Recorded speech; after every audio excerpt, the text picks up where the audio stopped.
Hello, friends and neighbors. Welcome in. It is 12:04. May I be the first to say a good afternoon. Let's get this thing underway. It's Super Talk 99.7 WTM. TM. What? WTN. Use your mouth to form your words, Murphy, and speak. It's Monday, April 1, 2024. No fooling. It's 543 of these things that we've done thus far. That's episode 543 to you and me. And I'm happy to be here. Let's get another week cranked up. Let's get another day cranked up. Hope your weekend went well. Hope you had a wonderful, happy Easter. Or as Joe Biden would call it, a happy oyster. If you did not hear the Chris Hand Show, the latter portion of the Chris Hand Show, you missed. Apparently, Joe Biden was out and about. Bell, if you want to, find me this audio because I think it merits going on the wall. Happy Oyster Day. You want to see the Oyster Bunny? I don't like oysters. Or clams. Apparently, Joe Biden likes oysters more than he likes Easter. I'm okay with a scallop. I love a scallop. I'm pretty good with all seafood, really. Seafood, eat food. That's oysters me. Just look like big globs of snot. I like oysters in any form or variety. Just, have you ever had one? I mean, raw oysters. No, but today would be the day. It's Oyster Day. I mean, it's national. That's right. Happy Oyster Day. There's the Oyster Bunny at the White House. They're doing the National Easter Roll, which is traditionally not on Easter. So I don't think it's on Easter Sunday. I think I'm right in this. It's the Monday after Easter traditionally. So nothing's changed about that, considering that Joe Biden and his administration, and obviously we'll talk about this today, has decided that a 0.3, and that's being generous, 0.3% of American society would supersede the vast majority of the American population that would consider themselves Christians. And so he selected the 0.3% of American people that would be bothered if he did not mention Transgenderism Awareness Day or Activist Day or Appreciation, or whatever the hell it is. I don't know. There's so many of them. I have so much to say about this, and I don't have enough time. I got 3 hours, and we have lots to get into. It's a Transgender Day of Visibility is what they call it. I can't imagine such a minuscule portion of the population being more visible than they already are. I'm not knocking you. I don't care. I genuinely do. If you're a grown person and you're not trying to groom kids, I don't care. I do not care. But you insist that I care. You demand that I care. And you're going to, if you get your way, make me bend the knee to care. And that's not what America's all about. And I have a few things to say about it on the show today. And I will. There was apparently Bible burning going on in Mount Juliet over the weekend at Global Outreach Ministry. We will discuss that. Not really sure who was responsible for that as of yet. We'll figure it out. I was finally reach limited on X because I used a word that apparently you're not able to use on the X machine. I thought we had solved all of these things. Welcome to the club, finally. Took forever. You're one of us now. I didn't get banned, which I've had both. But I was told that my visibility would be limited in my post because it was a violation of the hate speech code of conduct on the X machine. Apparently, you cannot use the word tranny on the X machine. It is considered, I guess it's considered a pejorative. It's considered a nasty word now. I didn't come up with it to begin with, so I don't know. I am not about to spend my day, and thank you, Brian, I misspoke. It's Global Vision Bible Church, not Global Outreach. Thank you, Brian. I appreciate you. I'm not about to spend my day keeping up with what some woke-ass leftist is telling me I can or can't say at any given moment about any given thing. And so apparently this is not allowed to be said in polite society any longer. The term, you can say trans person, but you cannot say tranny because that is considered to be mean. I spent my weekend being lectured by people who have a hissy fit if you get the wrong pronoun associated with them about Christian faith and honoring the Easter holiday as this nation has done since its foundation. Anyway, so at 12:09, we've got lots to do today. I'd appreciate and would love for you to turn a monologue into a dialogue. 615-737-9986. That's your opportunity. 615-737 WWTN. You can also reach out on the Members Nutrition Super Text line. It is the same number, 615-737-9986. A grand opportunity for you to speak truth to power without having to get on the radio via the telephone, although that is my preferred method of communication, and we always like to pick those phone lines up. So, couple of things. One, in the 2 o'clock hour, we will be joined by Governor Bill Lee. This is my, by the way, Bell, did I do a good job? This is my I haven't quite given up completely look. Am I looking okay here? I think you look I got the jacket on, perfectly, casual for the business setting. Well, I got the jacket out of the closet when I heard Dan Mandis speculate that I would be wearing the jacket because Governor Bill Lee was expected to be in studio. Look, you've already shown up to his house in jeans once, so how much worse is it going to get? I did show up to his house in jeans because I was told by the governor's people that was a casual meeting. And I drive up to in the driveway of the governor's mansion, and I go around back, and I walk in, and I'm greeted by several members of the governor's staff, and that's all nice and well and good. And then here comes the governor in a suit. Well, that's his definition of casual. Well, apparently. And, I'm looking like a schlub, and I look over at Casey. I'm like, what are we doing over here, Casey? You got to remember, when the man goes to work, he's in a tux. It's true. I've seen it. So the governor will join us at 2 o'clock. If you have any questions for Governor Bill Lee, bring them on the Members Nutrition Super Text line, and we will ask them. I'm going to catalog those into a particular file folder, set them aside, vet them, and then I will ask said questions. The ones that we get the most are the ones that will be asked. So get them in here at 615-737-9986 if you have any questions for the governor. Obviously, we're going to talk about the Education Scholarship Fund. Obviously, we're going to talk about illegal immigration and what more the state of Tennessee can do. We will talk about there's a big bill regarding the franchise tax in the state of Tennessee, which could translate into one of the largest tax decreases in Tennessee history. You heard me correctly. You might be seeing some more of your money back into your pocket if you qualify. We'll discuss that with the governor, amongst other things. So big news and big doings in the 2 o'clock hour with Governor Bill Lee. Excited about all of that. Let's get the pleasantries out of the way, and then we'll get the show lumbering under its own weight. I mentioned that it's episode 543. I mentioned that I hope you had a good holiday, a good weekend. If you're a Tennessee fan, probably not so much from the sports perspective. Hopefully you're also a Christian person and you recognize the things that matter and the things that in the grand scheme don't. But, Tennessee got to the Elite Eight, and congratulations to the Volunteers. Bully for you. You've got, you got nothing to be ashamed about. It's just one of those things. That's how the tournament goes. Our friends that follow the Alabama Crimson Tide, specifically the redheaded stranger we don't talk about, although she doesn't follow them in basketball, so she doesn't get any credit for this. I'll give Johnny B credit as much as it is deserved and as much as he's an Alabama Crimson Tide fan. But the redheaded stranger, Pamela Furr, she's a football Crimson Tide fan, but she's a North Carolina Tar Heel in basketball. Ergo, a loser because they are bounced from the tournament by none other than the Crimson Tide. How about that? So that's a little weekend wrap-up. We're on a variety of platforms today.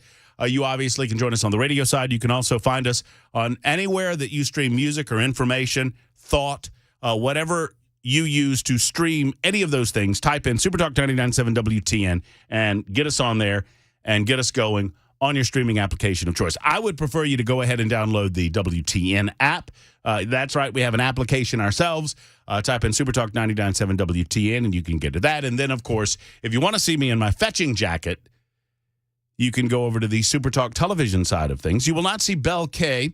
Every day I ask him to participate, and every day he turns me down. It's why we call him Headless Bell on the television side of things. But he does participate in as much as he gives us the title of every day's episode. And today's episode, 543, is entitled. You're going to leave this to me? Yeah. The big announcement. Yeah. You're not going to bring it up at all. It's going to be on my shoulders. I mean, okay. Matt Murphy announces his resignation from WTN to become a member of the clergy. Libertarian lunch, noon to 3, communion wafers. Okay, so here's... What? I gave you a chance to bring it up yourself. When I was in high school, I was voted... Don't make me laugh. I have to get this out. This is true. I was voted in high school. You know, you have they used to call them senior superlatives. I don't think they call them that anymore because that's mean. Apparently, in modern day society, calling someone superior or superlative to another person is wrong. I was wittiest, which I think is a derivative. I mean, it used to be class clown. Brooke Barnes and I. There's always a boy and always a girl. We were wittiest, but there were some unofficial superlatives. And one of the unofficial superlatives, I was voted most likely to become a Southern Baptist minister. I could see that. And I can't for many reasons.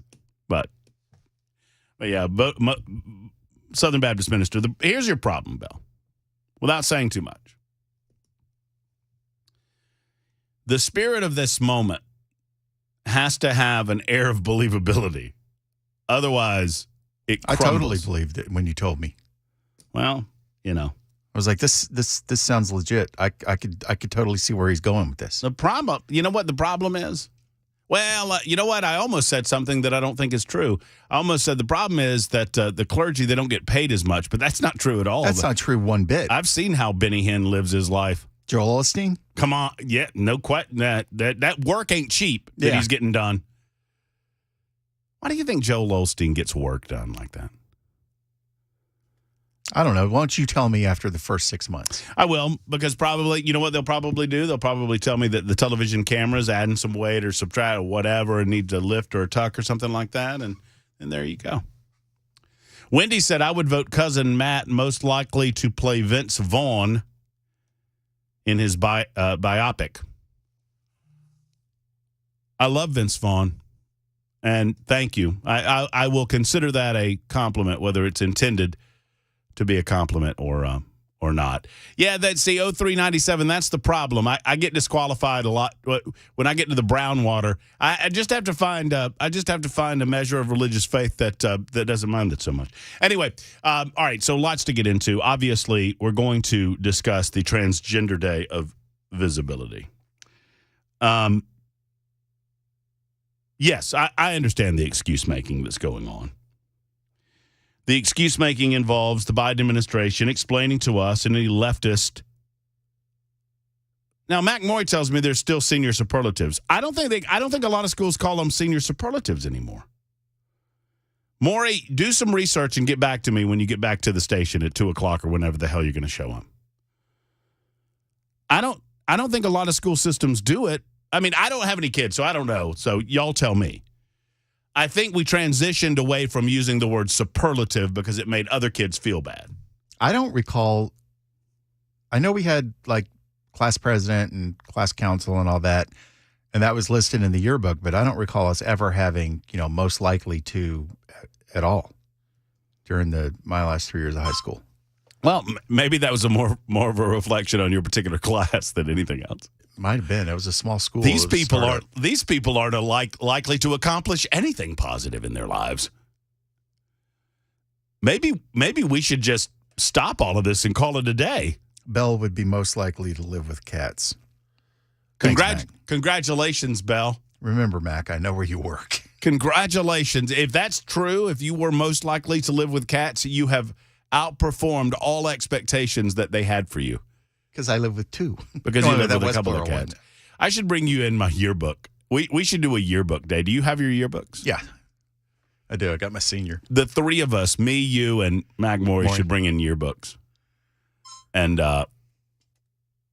make some comparison notes. There are certain things that you just can't see, though. I mean, I live in constant fear that someone's going to find them.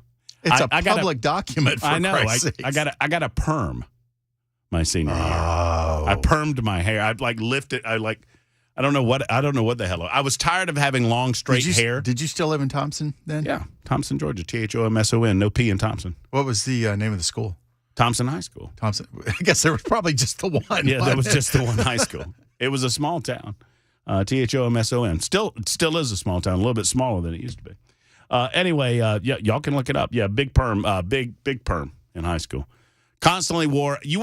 You wouldn't recognize me in school. Constantly wore my junior and senior year of high school and my freshman year of college until I eventually got convinced that I probably should stop it. It wore a big peace sign around my neck constantly. I was a hippie, for God's sake. And then I thought better. But at least I grew out of it. A lot of them don't. So one wonders if the Biden administration is not trolling the United States of America at this point. Or are they really this clueless? Let's discuss as we begin the show today. Because the Biden administration has decided that on Easter Sunday, they are going to declare, and I say this intentionally, by God, they're not going to move off of it. Yesterday was National Transgender Day of Visibility, and it's been March 31st since it was created in 2009, and it's going to stay March 31st, and they don't care what silly little newfangled religion you've got to worship. It's a national day of visibility for all the transgenders out there, which account for about 0.3% of the population, although that percentage is growing exponentially on a regular or daily basis. Obviously, Easter Sunday changes. How do we do that? I've looked this up in the past. Do you know off the top of your head how that's done? It's like they do. There's a certain. It's the last Sunday of every month, isn't it? No. Is it not? No. It Easter floats, man. Big time. No, it's on a Sunday, but it's the last Sunday. It's always so it on a changes Sunday. the date. No, So it floats more than that. It'll float into mid-April, and it'll float. I think it floats from like late March into mid-April. I think there's a range of like 25 days. And I believe it has to do with the moon. You are correct. It's the first Sunday after the full moon that occurs on or after the spring equinox. If the full moon falls on a Sunday, then Easter is the next Sunday. So we can range. Find me the range. Yeah, it has something to do with the full moon. And it ties in. 2333 says it ties in with Passover. I guess at the time of Passover, we knew the moon cycle because of the significance of Passover, and there you go. But it floats on a significantly floats, which is why when my grandmother told me that you never plant before Easter, it always confused the heck out of me. Well, but Easter could be in March and Easter can be in mid-April. What do you got? March 22nd through April 25th, so more than a month. There you go. Wow. So it just so happens that yesterday was Easter Sunday, and it just so happens that Transgender Day of Visibility fell on Easter Sunday, and it also just so happens that Joe Biden and his administration don't care anything about your silly religion. You Christians, is that not what they're telling you? They understand that you believe that God created perfect human beings in his own image. They don't care. They're trolling you. They're trolling you.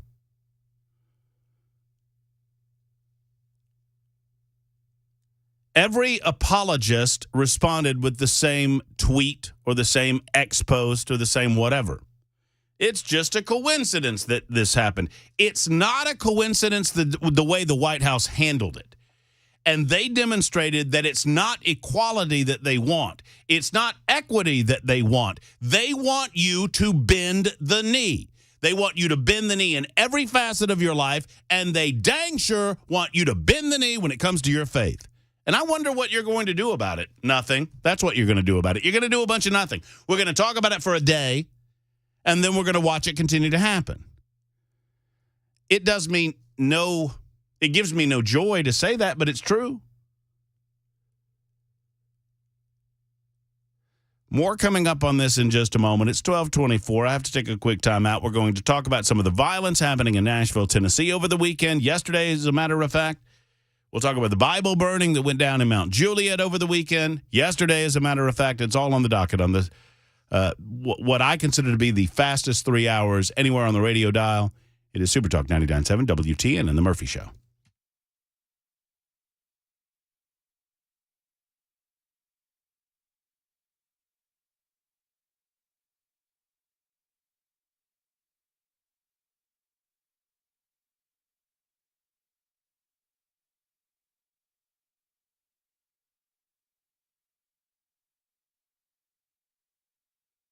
All right, so you want something delicious on your plate, and you've already picked out some food items for the week. Maybe you've picked something out for the weekend. Maybe you tried something new over the weekend for the Easter holiday, and you were a little disappointed. Perhaps you were disappointed because you didn't go to Savory Spice.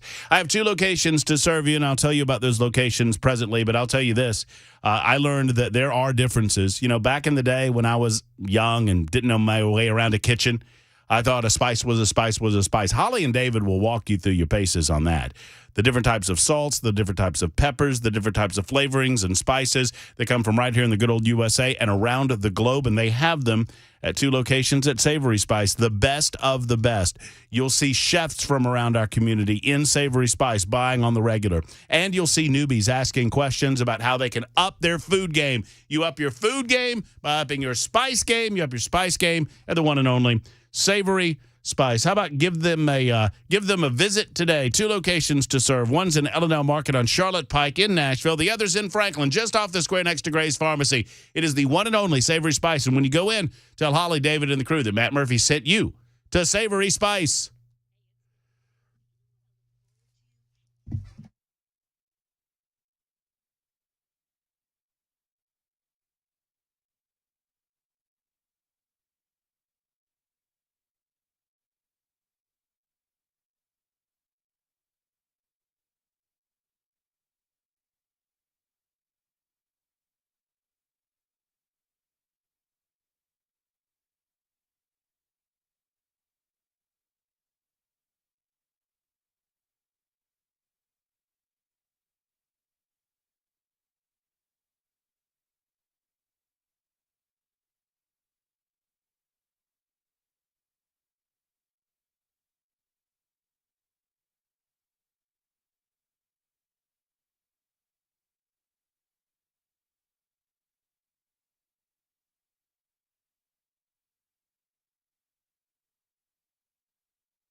USS stands for United Structural Systems, and USS wants to talk with you. If you've had any issues that you've noticed in your home, and we're talking foundational type issues or waterproofing type issues, it's time to get with the best. It's time to get with USS. You might ask yourself, why is my foundation settling?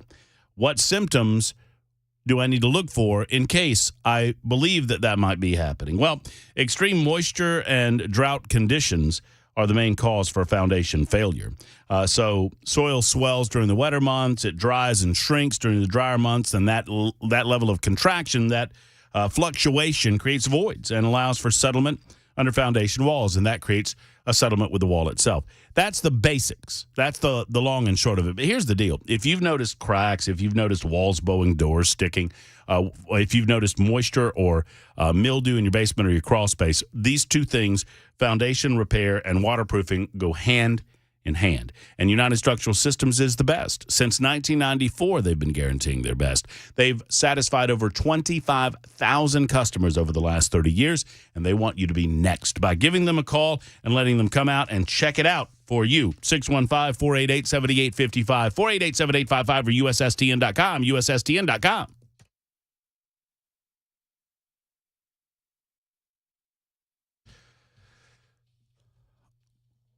Super Talk 99.7 WTN. Matt Murphy and you. Get your questions in for Governor Bill Lee. I'm doing that right now. I'm kind of vetting some of these and moving them over to our little folder page there. We're also figuring out how Easter fluctuates in the manner that it does. Easter is the Sunday after Passover. The Jews know when Passover really is, so the real Easter isn't for what? Oh, so there's debate about when real Easter happens, apparently, and I'm not getting into any of that. My name's Bennett, and I'm not in it, because some people are saying that real Easter isn't happening for the next couple of weeks. Okay, here's what I want you to do. I want you to enjoy and love and appreciate the fact that until we lose it, and it seems that it is slipping away on the regular, that we live in a country that believes in the idea of free will. We live in a country that believes still in the idea of the freedom to worship a religion of your choosing. And I would invite you, if you are of a Christian faith or whatever your faith might be, I would invite you to worship in a manner of your choosing. And so if you want to worship Easter and think about the resurrection of Jesus Christ yesterday, have at it. If you want to do it today, have at it. I would encourage you to do it every day if you're of the Christian faith. I think that's pretty important. So I'm not ready to get into that sort of debate. Not for me. 1231, Super Talk 99.7 WTN. Back in a moment.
Super Talk 99.7 WTN getting our portion of the day on this Monday afternoon underway. It is 12:36. Thank you for being with us on Super Talk. It is April 1st. It is April Fool's Day.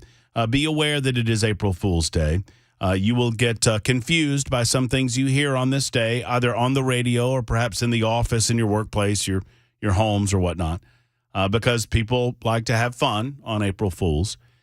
So I retired. I think I've told this story last year. I think I've told this story on the anniversary of April Fool's Day, at least every day that we're able to join you. I want to say that April Fool's Day was a Sunday last year. I think that's right, or Saturday or Sunday. I want to say it was on the weekends. But I could be confusing that with Groundhog Day. One way or the other, I do not. There are some that still try to do.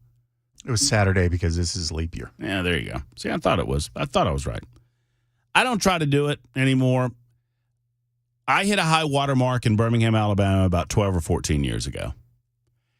And I think what I did with our April Fool's Day joke years ago was actually kind of prophetic.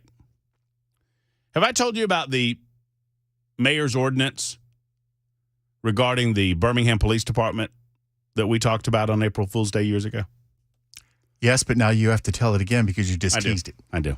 So there was an issue involving the Birmingham Police Department where they had to take down some thugs that were doing thuggish things, and they had to do so in a fairly aggressive way.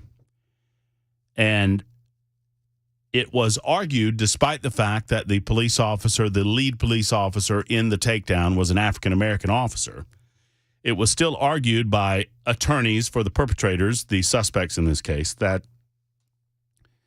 the takedown was as violent as it was because of the racial component to it. It was a black assailant or a black suspect. And so there was a lot of, tension bubbling to the surface, suggesting that the Birmingham Police Department was in some way treating black suspects differently than white suspects, and they were treating black suspects a little rougher than white suspects. So, with all of that atmosphere in the city of Birmingham bubbling about, on my morning radio show years ago, April 1st rolled around, and we announced that the mayor, at the time the mayor's name was William Bell, had issued an ordinance, an executive directive, I think is what we called it. That the mayor issued an executive directive or ordinance for all of the Birmingham Police Department. And here's what we said on April Fool's Day years ago that the ordinance proclaimed. That out of an abundance of, while the mayor's office, and I had written it out so it sounded really muckety-muck and official, but out of the mayor's office, if out of an abundance of caution, recognizing the tensions that existed in the city of Birmingham, the mayor's office declared that henceforth it was official policy on the part of the Birmingham Police Department that only black police officers would be allowed to arrest black suspects and only white police officers would be allowed to arrest white suspects. Now, with any April Fool's Day prank, I would suggest to you two things have to happen simultaneously in order to get a good prank off. Number one is that it has to be extreme and absurd. Well, that is extreme and absurd, suggesting that only white officers can arrest white suspects and only black officers can arrest black suspects. At least 15 years ago, the suggestion seemed absurd. And number two, and most importantly, despite the absurdity of the assertion, there has to be an underlying current of truth that people seize on. There has to be an underlying current of believability. And so people freaked out. We made this announcement on our morning show in Birmingham, some 12 or I don't know how many years ago. The years just kind of blend in. I think it was in the early 2010s. So 2010, 2011, 2013, sometime around in there. the city freaked out. People were blowing the phones up, and eventually people began blowing the mayor's phone up. So I knew that we had won. About an hour and a half into our bit, we got a telephone call from the Birmingham Police Department, from a deputy chief of the Birmingham Police Department, telling us to, as the kids say, shut it, Dean. Shut it down. Not tomorrow, not next week, not an hour from now. You shut it down right now. Did you respectfully decline on First Amendment grounds? I did not. I shut it down per the bosses of my radio station, who told me that they were in agreement with the city of Birmingham. So that's completely different then. Yeah, we got told to shut it down. Apparently, their phone lines were blowing up at a level that they just couldn't handle. So that was a big win for me. I considered that a high watermark, and I don't believe I'll ever get there again. And so I'm just giving it up because it's really not worth it. Not anymore. If you want to know what April Fool's Day, if you're younger and you want to know what April Fool's Day used to be like, just go on Twitter and read some of the posts. There you go. That's what April Fool's Day used to be like. Go read the Babylon Bee. Better yet, go read Not the Bee, which is Babylon Bee's version of telling true stories that sound like they made them up. Go look at Joe Biden's stupid proclamation about the Transgender Day. You know, I thought that. I thought, are they doing some sort of odd day early April Fool's Day prank with this Transgender Day of visibility? All right, first and foremost, I don't have anything against anybody. As long as you're living a life of your choosing and you're not harming other people and you're not trying to groom kids or whatever in this case, have at it. It's a free country. Let your freak flag fly. I don't expect that you will comport to my way of living, and I don't feel any need to comport to your way of living. What makes me sick to my core is your insistence that we, I would say the vast majority of American society, have to conform ourselves to the vast minority, the minuscule minority of the transgender community that make demands that all of society change the way that we've done things for these many years because you might be mildly uncomfortable with how something's done or it bothers you in some way. Let's take it back to, because I want to unpack all of this, folks, and how the hell did we get here? Let's take it all the way back to its, what I believe, beginning. Bathrooms. Barack Obama created this. Around the same time that they announced in 2009 that there would be, on March 31st, a Transgender Day of Visibility. By now, there are over 100 days having to do with LGBTQ plus issues in the United States of America. There's an LGBTQ Day of Visibility, and there's an Empowerment Day for the lesbians, and an Empowerment Day for the bisexuals, an Empowerment Day for the queers. I'm using their terminology. An Empowerment Day for the transgenders, an Empowerment Day for the pluses, an Empowerment Day for the two-spirits, and on it goes. But back in the day in 2009, a lot of these days didn't exist, and they created this Transgender Day of Visibility. And consistent with their belief that they needed to do certain things to make life more equitable for transgender people in the United States of America, a push came about during that time. Most of you probably remember it, where transgenders demanded that they be able to go into the bathrooms of their own choosing, and they still, to this day, demand it. And normal people said, you know what would probably be better, and you can live your life any way that you want. You can dress up any way that you want. That's up to you. Once again, I got nothing against you. I got nothing for you. I don't care. But nowadays, when I say that, people think that that's some sort of aggressive stance. It's not an aggressive stance at all. I genuinely do not care about you. I don't know you. Oh, but you're making me care. You demand that I care. That's the oddest thing about all of this. And so it was demanded that we change all of society just for them. for what was less than 1/4% of society, and now it's grown. And that tells you a lot about what you need to know about the movement itself. The idea that it has grown exponentially since the days of 2008, 2009 till today. So they demanded that it was not fair that they go into a bathroom consistent with the tools that God gave them. They demanded that they get to go into a bathroom of their choosing based on what they believe their gender to be. To which I said then, and I tell you now, you know what my rule is on this? It's pretty simple. You show me a little commitment, and I'll show you. If you've gone through all of the necessary surgeries and you've done what you need to do, you know what? Have at it, bro or ma'am, as the case may be. Until then, go to the bathroom that God assigned you to. But that wasn't enough. And so people that were trying to be level-headed, and I found myself among them. I said, well, okay, then let's just do a third bathroom.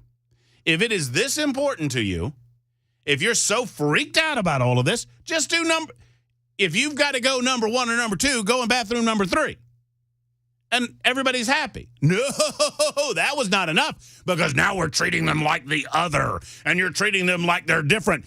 Here's a hot tip, Jack or Jane, you are.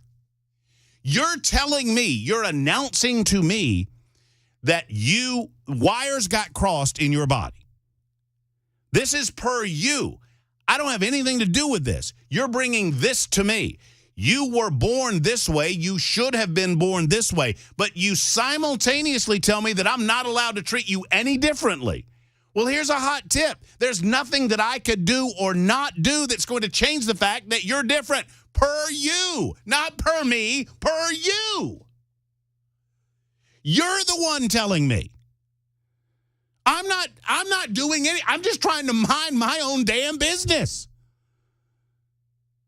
Yet now I have to change the basic fabric of the way I live my life because you told me that you were not supposed to have a twig and 2 berries. We actually have a third bathroom.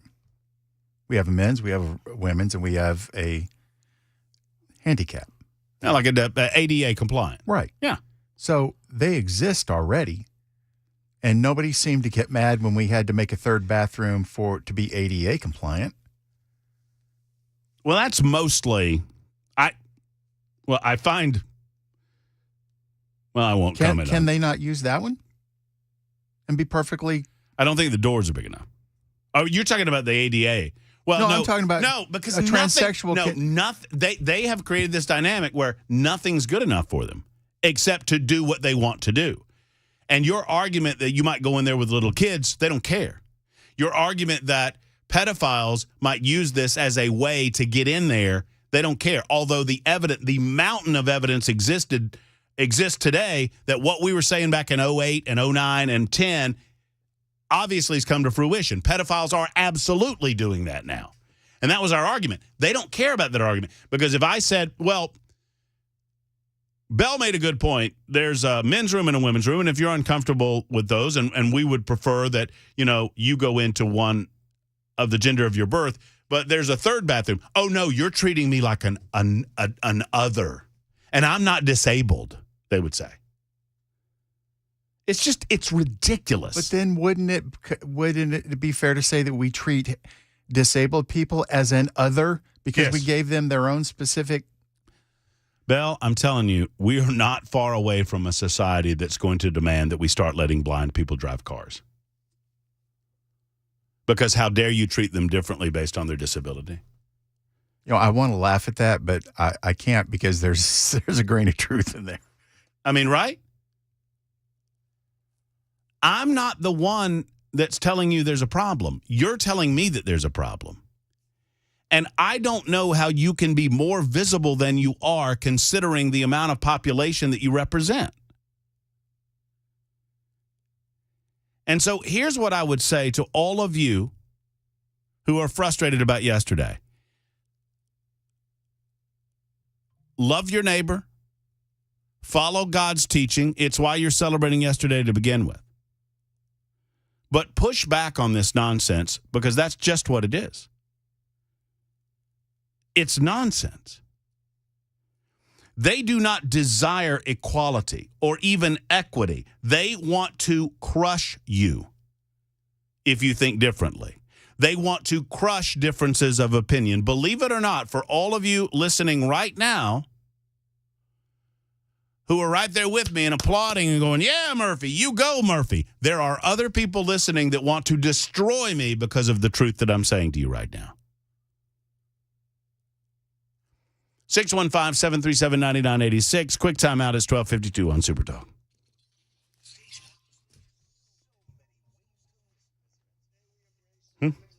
Oh.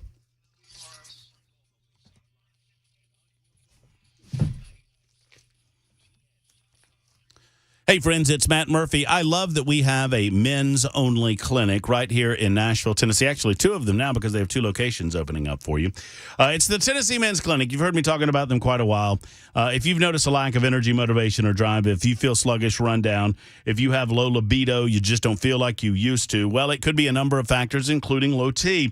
When it comes to health, these are numbers that every man needs to know, and men are traditionally horrible about keeping up with those numbers. So if it's time, gentlemen, to get those numbers top of mind and to see what we need to do about them. If you've been feeling tired and or grumpy, if you've noticed weight gain and or weight loss in muscle mass, if you've noticed a decrease in sex drive, if you need to have these levels checked, there's only one place I would recommend, and that is the Tennessee Men's Clinic, because they can help. They've successfully treated thousands of men in this area. In Middle Tennessee, you're taken care of. Thank you to the Tennessee Men's Clinic. They were the originators of men's-only health in this community. So go to TennesseeMen'sClinic.com to see what they can do for you. There's a lot of different programs available, or 615-208-9090. 208-9090 for our good friends at the Tennessee Men's Clinic.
You cannot make this stuff up, folks.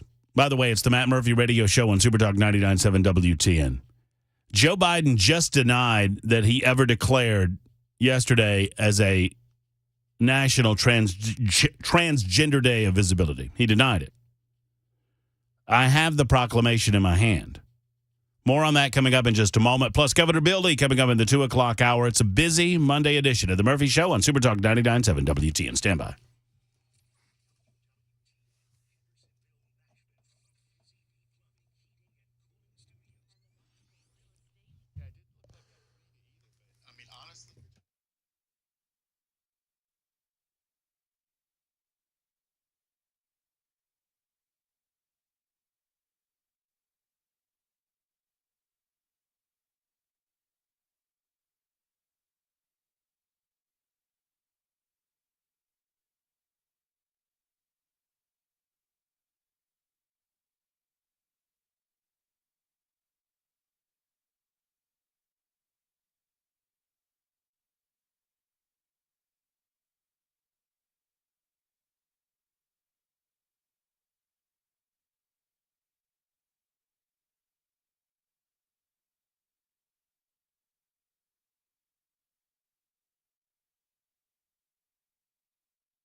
Hey, friends, it's Matt Murphy. Let's talk Kraft Body Scan. Let's talk about preventative maintenance, and let's talk about learning what's going on inside of your body. You know, God forbid you have something going on and you feel like you need to deal with it, but those things come up from time to time. And when they do, give yourself peace of mind with Kraft Body Scan. It is a CT scan run by our team at Kraft Body Scan. It's absolutely fabulous. You can do a full body scan, or might I encourage you to introduce yourself to the process by getting a heart and lung scan. You and a loved one. you and someone that you believe needs it in your life, whether it's a brother or a sister or a spouse or a significant other. You can go in and for less than $150, for $149, you can take advantage of their heart and lung scans. They're offering that right now at Craft Body Scan. It was so popular in the month of March, they've extended it until the month of April. And with that, you get that heart and lung scan for you and a significant other. It's a $1,300 plus value for each at a low cost of $149. CraftBodyScan.com for more information. It's an easy 8-minute scan. You don't have to take your clothes off or anything like that. They'll go over the results of the findings. CraftBodyScan.com or 615-436-1000. 436-1000.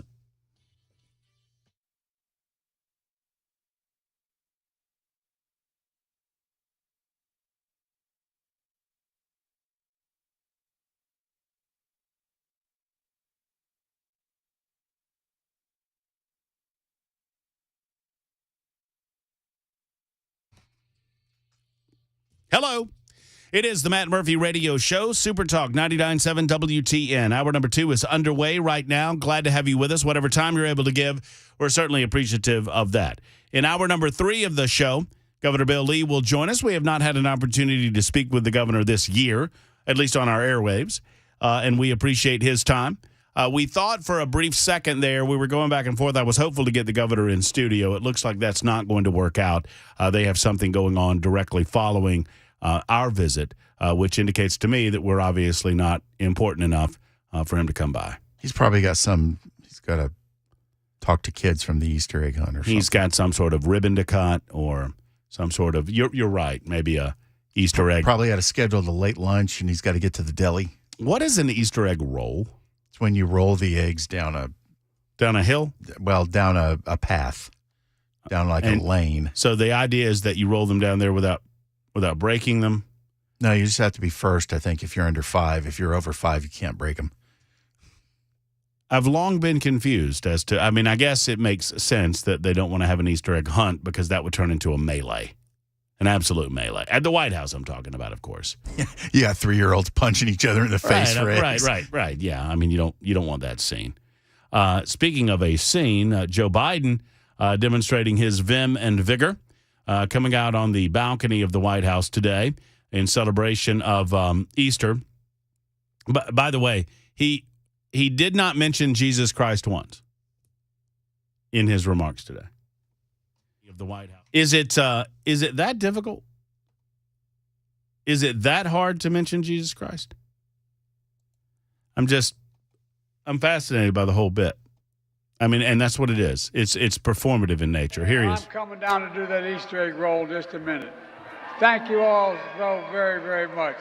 Thanks, everybody. And by the way, say hello to oyster bunnies. Come on up, bunnies. Get up here so they can see you. Come on, get in there.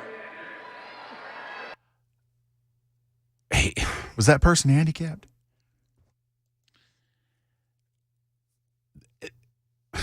And I'm coming down to do that Easter egg roll in just a minute. Thank you all so very, very much. Thanks, everybody. And by the way, say hello to oyster bunnies. Come on up, bunnies. Get up here so they can see you. Come on, get in there. Say hello to the oyster bunnies. Say hello to oyster bunnies. Pretty big bunny, huh? All right. Thank you all so very, very much. It's all yours. President Zone. It's just embarrassing. It's not that Joe Biden is dementia-addled and old and he's serving out the final few months of his presidency and he'll retire, and less than a year from now he probably won't remember that he was president of the United States. That's one thing. This guy's running for re-election. And I'm coming down to do that Easter egg roll in just a minute. Thank you all so very, very much. Thanks, everybody. And by the way, say hello to oyster bunnies. Come on up, bunnies. Get up here so they can see you.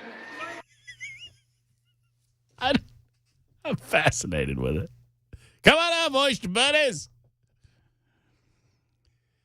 Well, when Joe Biden got down to the lower area off of the balcony earlier today, he was similarly befuddled and confused, could not formulate a lot of words. He sniffed several babies at the Easter egg hunt. I am not making that up. He sniffed them, or the Easter egg roll, I should say, not the hunt. He leaned in for the sniff on a couple of different occasions. He got it, telling us to all the while say hello to oyster bunnies. He then proceeded to refuse to admit or accept, and I don't think we have audio of this. Bell, check me on this because I've not been able to find it. I've just seen the quote. When he was asked about Mike Johnson's frustration that he declared a transgender day of visibility yesterday on Easter Sunday, the holiest of holy days for the Christian faith.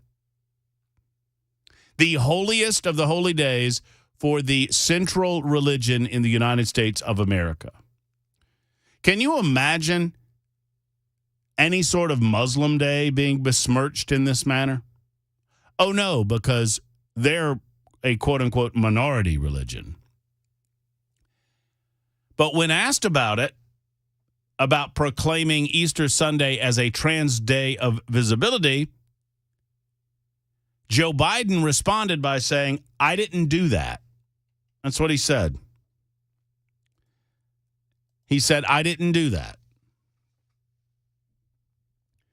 I want to read you from the official White House proclamation.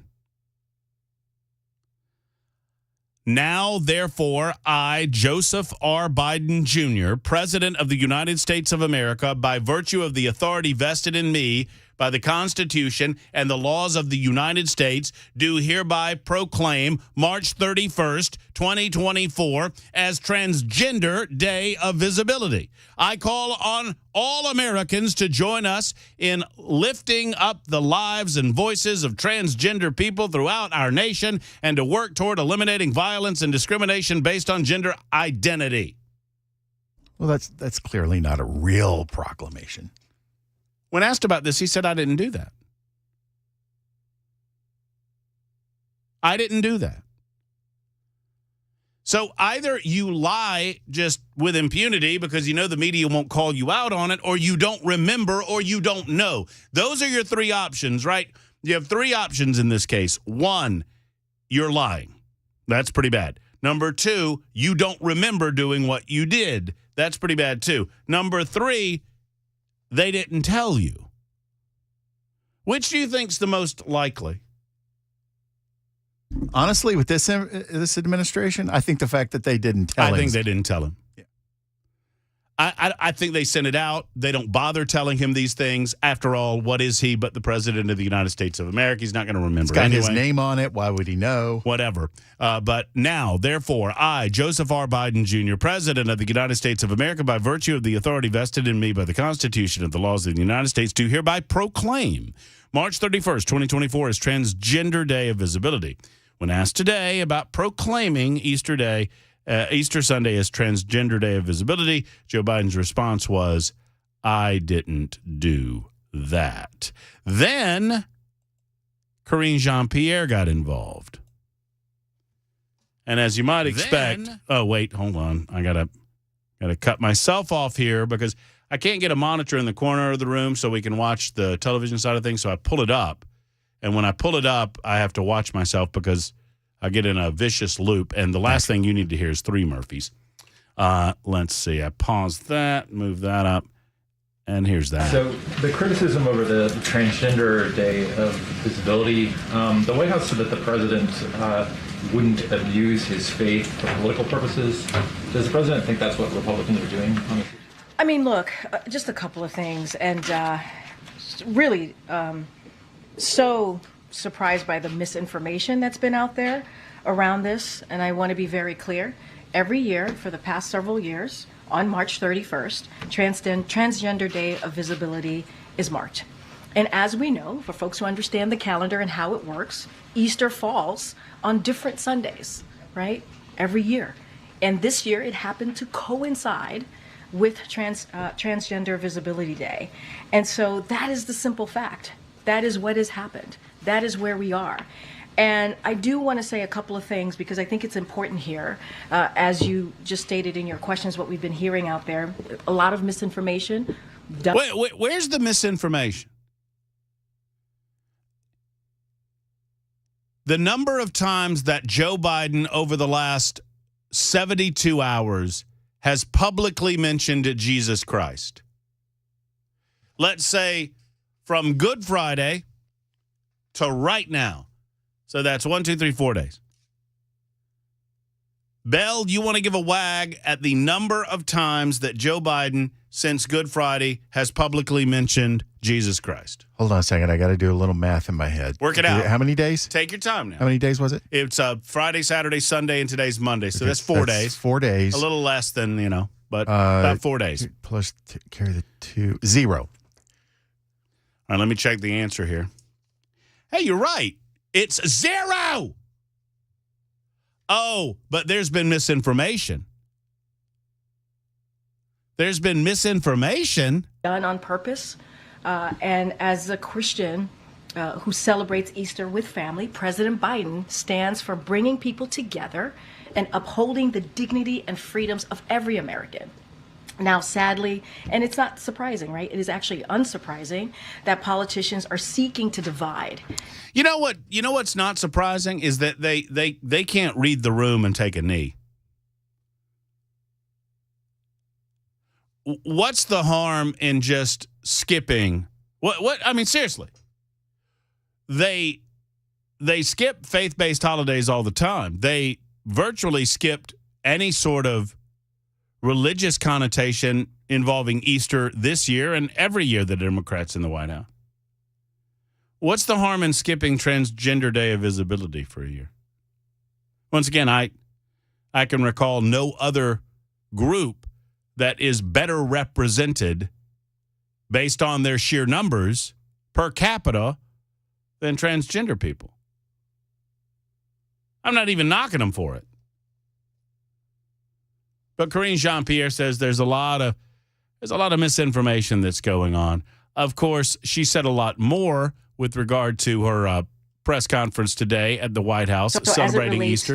And I think you're speaking specifically, at least the reports that we've seen is about Al Jazeera specifically, but it doesn't matter, whichever, right, journalist more broadly. But to those particular report, we've seen the reports, and certainly I'm going to refer to Israel for what they may or may not be considering. That's Karine Jean-Pierre. I accidentally hit the wrong clip there in all transparency.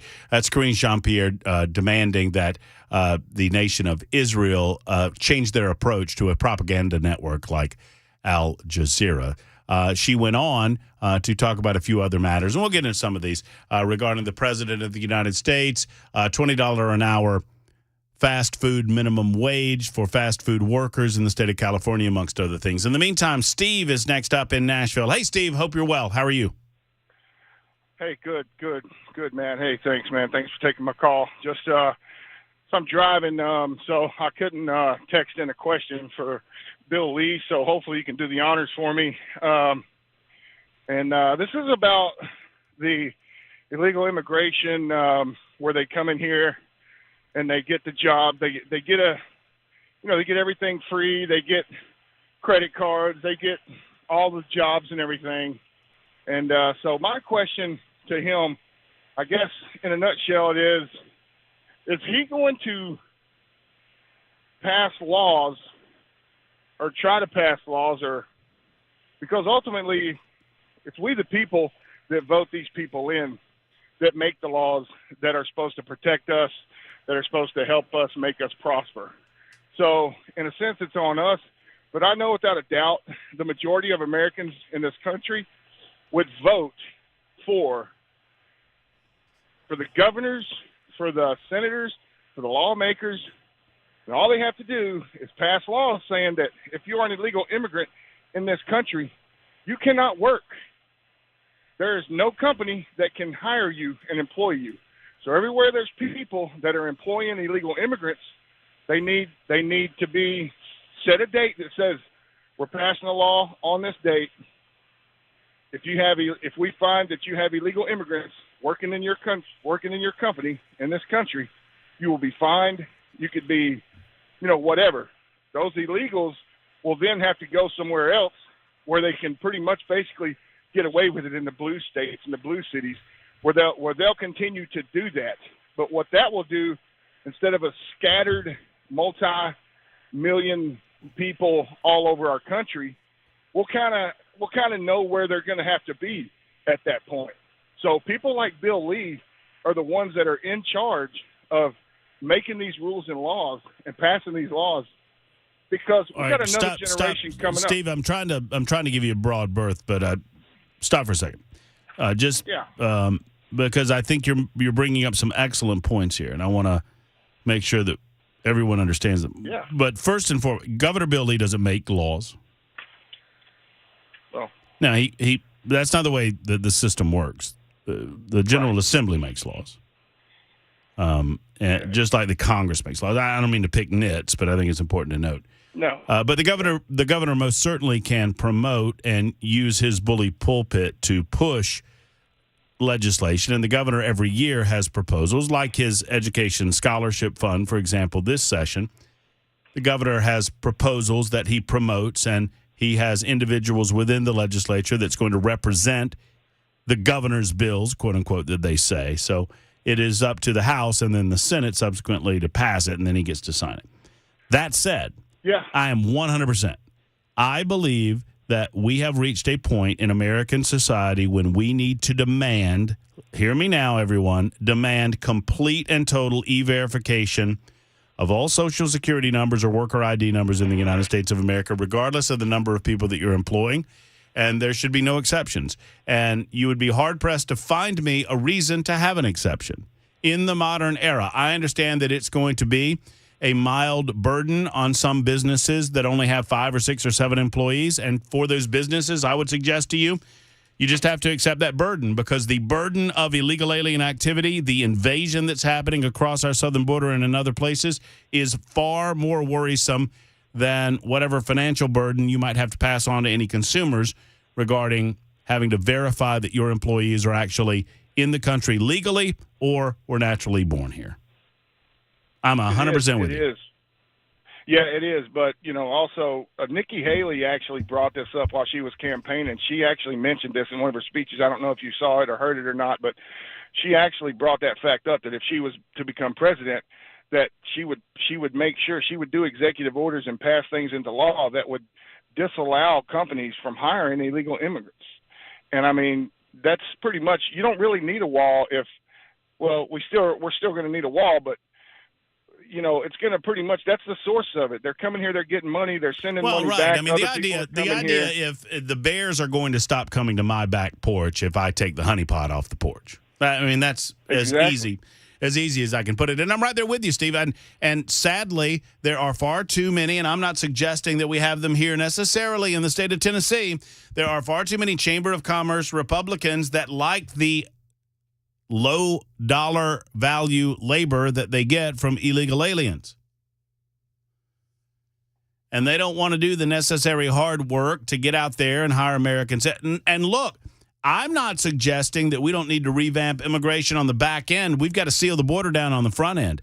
I'm willing to talk about some of these business owners that suggest that we need more legal paths for people to get here. I'm not against that either. I'm not against legal immigration at all. And I am especially cognizant of types of business activity that have leaned on illegal labor for a long time that can't give it up cold turkey. But I'm saying to you, you have to pay a certain level of comeuppance in this transition, and I do believe that we are at a point where we could require E-Verify verification of Social Security numbers and identification or work visas with every single person employed in the United States of America, regardless of how many employees you have. Why wouldn't we? Look at the invasion that's happening across our southern border right now. Tell me that it's not an invasion. You just had the Biden administration admit, remember those invaders that attacked the Texas National Guard? They pushed through the barbed wire that the Texas National Guard was standing near, and they pushed through, and a riot ensued. They're walking. Those people were being released over the last 24, 48 hours by Immigration and Customs Enforcement and the Border Patrol. They've been released into American society. There's zero comeuppance. There's zero punishment that will be meted out. Oh, they hand them a slip of paper and tell them to come back. They don't come back. It's 24 after the hour. Super Talk 99.7 WTN, episode 453 continues after this.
Six in 10 voters say that it's appropriate to use the term illegals to describe border crossers, and more than half say Biden was wrong to backtrack on it after using it in the State of the Union address.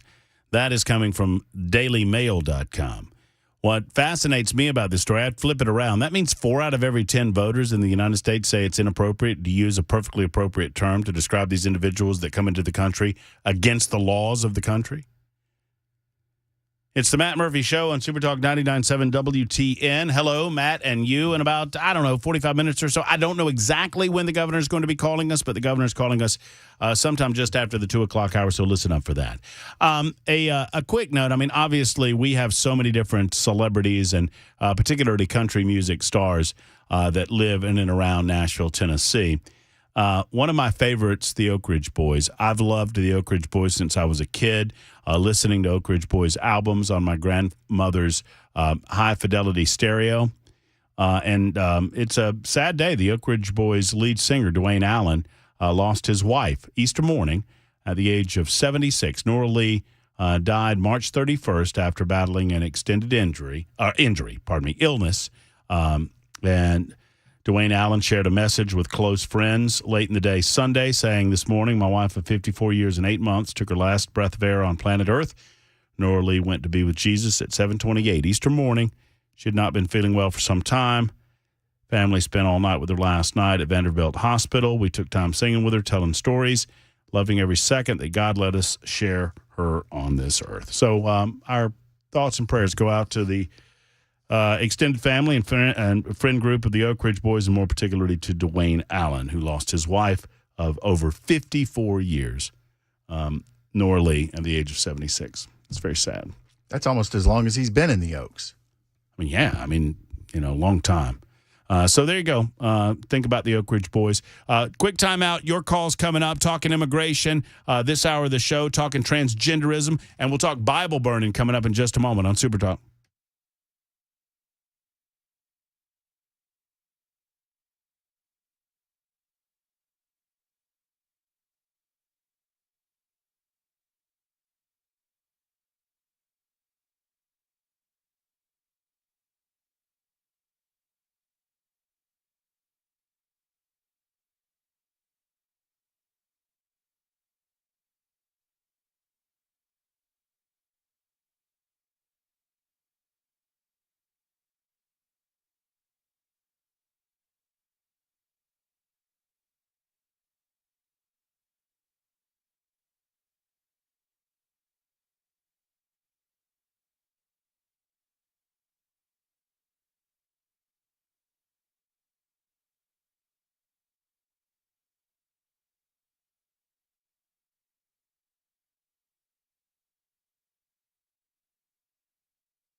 Not a tremendous amount of detail regarding the Bible burning that occurred in Mount Juliet on Old Lebanon Dirt Road, just outside of the Global Vision church out there. And I may be I may be screwing that up. I don't have it in front of me, but most of the media reports, I noted that over the weekend, a lot of the media reports did not mention the nature of the church being right there at the intersection of Old Lebanon Dirt Road and I think that's Chandler Road, where the ministry is. So I don't know a tremendous amount about Greg Locke. He is the pastor of that ministry. I know that he has been in the news in the past for some of his, how do I say it, more controversial takes on biblical teaching. But he's the pastor of Global Vision Bible Church. I don't know what he has to say about this. All we know is that there was a trailer. He claims or says that there is video. He had to put security surveillance out on his property at some point in the past because he had protesters or some people that wanted to do vandalism or whatnot. And he says that he has someone on tape, and obviously one would think that he's given that to the Mount Juliet Police Department and they're handling it. But just wanted to note that it's just who are the book burners again? Because I thought we were told by any leftist with a microphone and the ability to speak that it was the political right that were the book burners or the book banners or the book stoppers. I don't know of anyone on the political right, and certainly no libertarians, but no one on the political right that have suggested that we ban books or burn books, certainly. Now, there are suggestions that books should only be made available to young people when they are age appropriate for the material. But that equates to, according to the political left, book burning, unless those books happen to be the Holy Bible, which this trailer of books was a trailer full of Holy Bibles. Once again, I don't need to reiterate it, but I will. Can we only imagine what the news would be like if this were a trailer full of Qurans? And each time, occasionally you see something like that happening where, a Christian pastor making a name for themselves decides to burn a Quran or something or another to cause a spectacle. And it always does cause the spectacle that they want it to cause. Sadly, when it's the Holy Bible being burned, it doesn't make the national news. It might make a blip or two on local news, and that's about it. Jeff is next in Hendersonville with a thought on illegal immigration. Jeff, thank you for your patience. How are you, sir? Hey, doing well. Happy Easter. I guess sir. we can still say that, right? Of course we can. But, hey, so I just listening to comments, and I've called in a few other times just with some intel from a friend of mine that lives and works actually in San Ysidro on the border in San Diego. For me, really, the question is it's a long-term effect. I think whoever is letting people just flow into our country actually and is recruiting people from down south, enabling their passage all the way up to the border, making sure that there's buses, trains, planes, and automobiles waiting to ferry them to wherever they're ferrying them. And they're playing the long game. So if we're sitting here, talking about, E-Verify or anything like that, they're just laughing. They're so far ahead of us on this. To me, what are the long-term? Let's say long-term is just 2 years, right? What are the ramifications in terms of just overall societal change? What's going to happen when these people who have been given everything, now the Democrats clinch the fact that they'll never have to run in another election because their election results will be assured. They don't get their credit cards. They don't get their phones. They don't get their hotel housing. What kind of violence is going to ensue? In terms of election violence, Trump wins. BLM will be literally a Sunday school picnic compared to, so let's say, 3 million mobilized, pissed off Hispanics or whatever. I'm not single out Hispanics because these are from all over the world, but these people will definitely be motivated and will be mobilized and probably armed to create havoc. I mean, I think we need to be having a lot more serious discussions. And this is over 8 million people.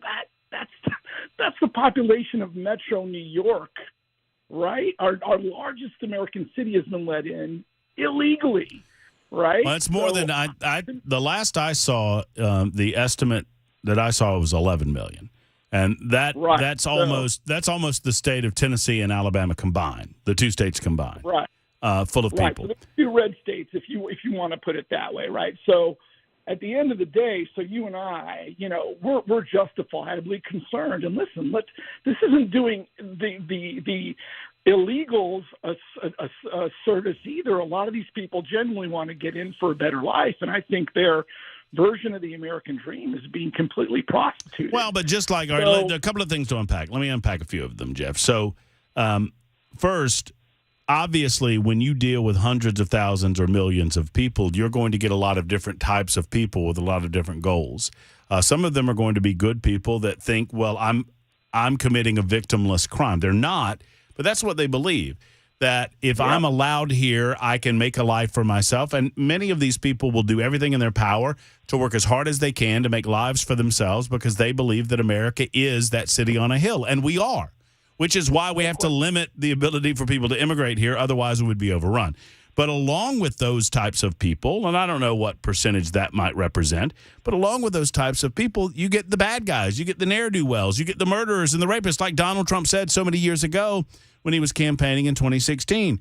The bad elements come along, and the bad elements are more highly represented because they believe they can take advantage of a system not prepared for them. And we see that happening now. We see roving gangs of MS-13. We see gangs of criminals that have come from the southern border. We see violence along the lines of Lake and Riley and whatnot. So you're going to see those things. So, yes, you're right that there's a segment, sadly, because of the ease of their ability to get into the United States of America. I think there's a segment that are here primarily to suck from the system as much as they possibly can for as long as they can. And your question is a pretty good one, Jeff. What happens when that dries up? What happens when we finally say no more? Are we willing to remove those people from our country and send them back to their countries of origin? Will we absorb them into the fabric of this country? How will they react to the government spigot being shut off? Well, in terms of votes, I mean, how many votes is? Come on, there's no verification here. Just the fact they're here illegally should make any future. Let's say Biden won by 81 million votes. Nudge, nudge, wink, wink. Okay, so next year, let's say he wins by 180 million votes. You can't even verify that. I mean, to me, I think we need to be really addressing some serious questions, and there is not a single cogent, clear answer that isn't complete BS from the White House. Well, no, the White House, I mean, they don't know their butts from a hole in the ground, and they would just as soon prefer to ignore this issue. The major existential threat going on right now in 2024 in the United States of America is the southern border security crisis and the amount of people that we're releasing throughout the country. I have story after story about violence all over our major cities. We don't have to go too far. I mean, obviously there's violence happening right here in the state of Tennessee. Sometimes that's happening at the hands of illegal aliens. You have the Lake and Riley story that made national headlines, obviously. You have the stories out of New York where foreign squatters have learned that if they get into homes and replace the locks, that they are allowed legally to stay there, and there's nothing that the homeowners can do about it, and they're doing that. We're hearing those stories about gangs like MS-13 and MS-13 itself coming into the United States of America for the express and specific purpose of taking advantage, of going to bedroom communities and breaking through those bedroom communities, ransacking those communities. I mean, literally the invasion is pillaging communities, and we're not allowed to talk about it? Are you kidding me? Are you kidding me? Jose is in Shelbyville. Hello, Jose. I hope you're well. I hope you're doing good also. Thank you for taking my call, sir. Of course. And I just wanted to talk to you about I need information because I've been dealing with these people that, I know that they work illegally with somebody else's papers, and these people have committed horrible crimes where they came from. And I know it because they talk about it at work, and I'm not a person that likes to be hearing that stuff, so I stay away from them. So I called the Murfreesboro Police Department to see what could be done about it, because I know their real names, and I also know the names that are working under. So they told me that was a HR issue. Like, seriously? Like, ain't that a felony? Can't you do something about it? So I was calling to see if you could give me information on who I could call to report people like this. Okay, so I want to get some basic information without revealing too much on the airwaves, Jose. So you work for a business, and yes. the business is employing illegal aliens. Yes, and on some of them, they worked there without a green card, and then they finally got one, and the factory let them stay, and they changed their information to their legal status. So even the higher-ups know what's going on, but if I was to call HR and let them know, all they're going to do is give them a heads up, and they're going to flee. So these individuals, so if I'm hearing you correctly, these folks they're talking with you about their time back in their countries of origin. I mean, they come from Mexico or somewhere in Central America? Mexico. Okay. They weren't talking directly to me. They were talking in the little circle that we was all speaking, but they was bringing up, just dirty stuff, like, just things about, it's not, like 12-year-olds, that's not a thing that you talk about, And it made me mad because I have a stepdaughter that at the time was 9, and they said something to me about it, dude, you don't say things like that to someone. All right, so here's what I would say first, Jose. One, be careful, because you don't know what you're dealing with, and if these individuals think that you're wise to them, who knows what they will do. So be careful. That's my first. That's my first piece of advice. I don't work there anymore for that reason. Okay, so you've left. Yes, I've left because it was going to make me do something. I was going to take it up on my own hands, and then, I got 5 kids that I got to support. I got a wife. I'm Hispanic also, but I agree with everything you guys talk about on here.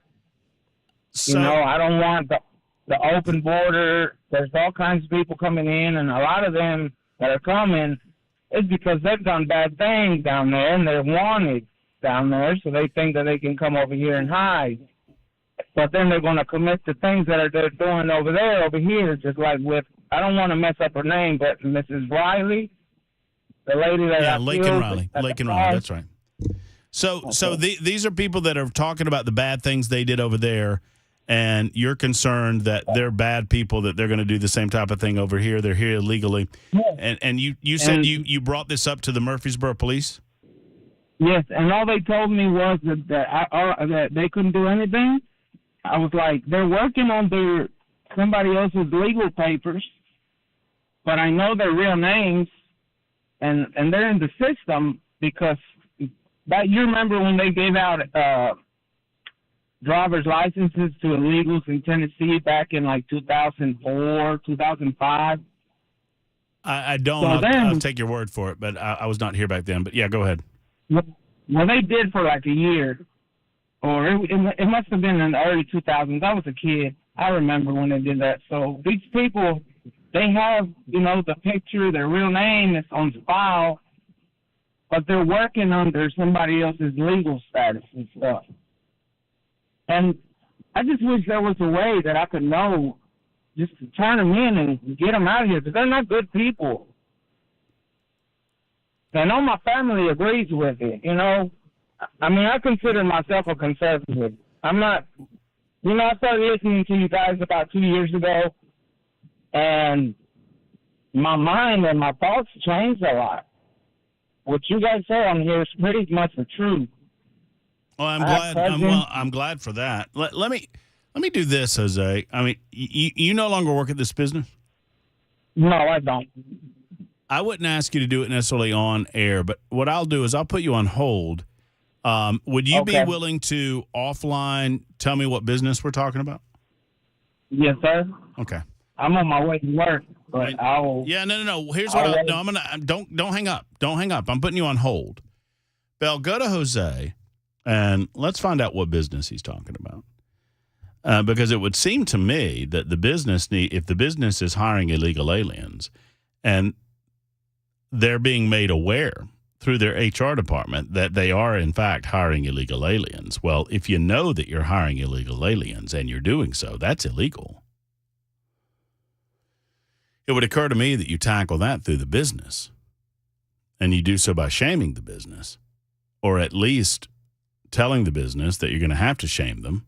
I mean, I don't get into this sort of thing very often, but if the business is aware, if Jose's made them aware, they're running off good employees that have come into this country the right way, like Jose, they're running those off. On the driver's license thing, I guess there was a time when, before Tennessee had tightened up its restrictions, that illegals could figure out a way to get driver's licenses. I don't know if that's still going on or not. Yes, we will bring this up to the governor, and I don't know what business it is. A lot of people are suggesting that it's a particular chicken factory. I don't know quite yet, but we will ask about that. You can ask questions of the governor as well. 615-737-9986. Get them in here. 615-737-WWTN. We'll take many of your questions and pass them directly along to the governor as he joins us in the 2 o'clock hour. It's The Murphy Show on Super Talk.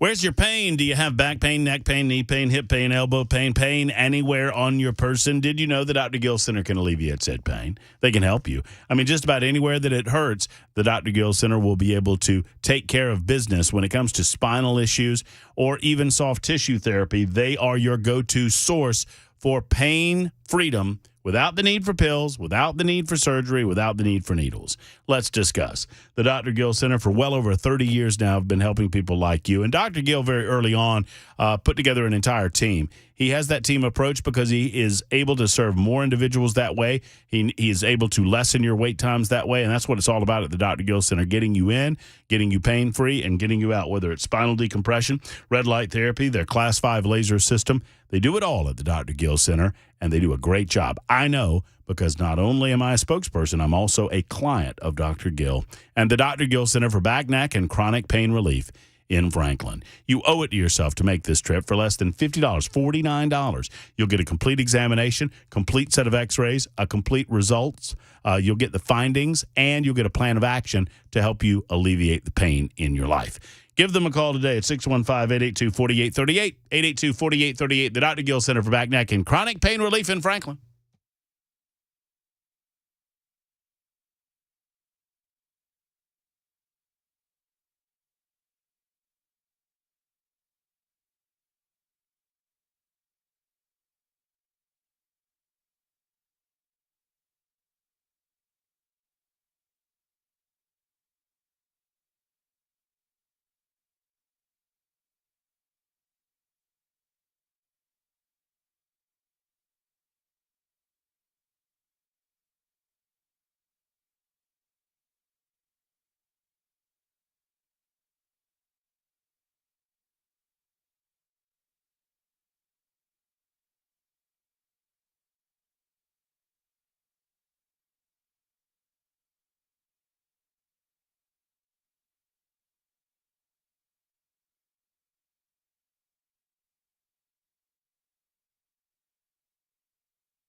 Winding down hour number 2 of the Matt Murphy Show on Super Talk 99.7 WTN. We'll get to as many of you as possible coming up in hour number 3. Plus, any of your questions to Governor Bill Lee. He's going to stop by.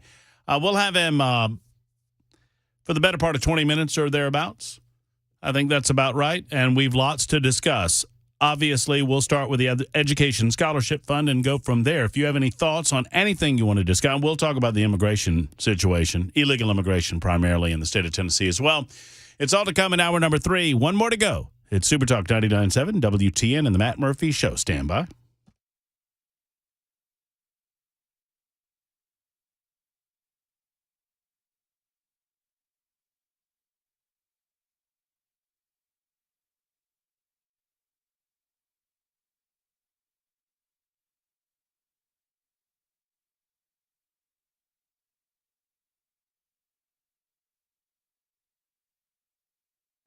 Two o'clock, I'm Mac Morey with your top stories. 77 degrees right now, mostly cloudy, definitely an overcast day in Music City, and got a chance for thunderstorms and severe storms overnight. We'll let you know all about it. Weather forecast coming up. White House Press Secretary Karine Jean-Pierre says President Biden will travel to Baltimore Friday to visit the site of Francis Scott Key Bridge. Ike Ajaji in Washington with more. President Biden will tour the collapsed Francis Scott Key Bridge, meet with state and local officials, and get an on-the-ground look at the federal response effort. No confirmation on if he'll meet with the families of the workers killed. However, the administration says he wants to be there for the community. Meanwhile, the administration announcing 2 business recovery centers in Baltimore County meant to help those out of work due to the closure of the port. Convicted killer Alex Murdaugh has just been sentenced to more years in prison for financial crimes. Murdaugh, who's already serving 2 life sentences for the murder of his wife and child, was sentenced today to 40 more years in prison for financial crimes, including stealing millions of dollars from clients of his personal injury law firm. The 40 years is almost double what prosecutors recommended, but the judges seemed angry, saying Murdaugh hurt the most needy, vulnerable people who sought him out for help. And Google Chrome's incognito mode claims to allow for private web browsing, but now the tech giant is settling a lawsuit which alleged incognito mode wasn't so incognito. Mike Dubusky. Google will delete troves of data it collected on people who used the incognito mode of its Chrome web browser. It's part of a settlement in a 2020 class action lawsuit which alleged Google didn't properly inform users about how it tracked their activity using incognito mode. Google must also update its disclosures and allow users to, by default, disable third-party cookies, which are digital trackers used for targeted advertising. And that is the latest news, weather, and traffic next. I'm Mac Morey, WTN News.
Kraft Body Scan is simply a must if you are concerned about your health. Your heart and your lungs are rather important to you. I think you probably know that by now.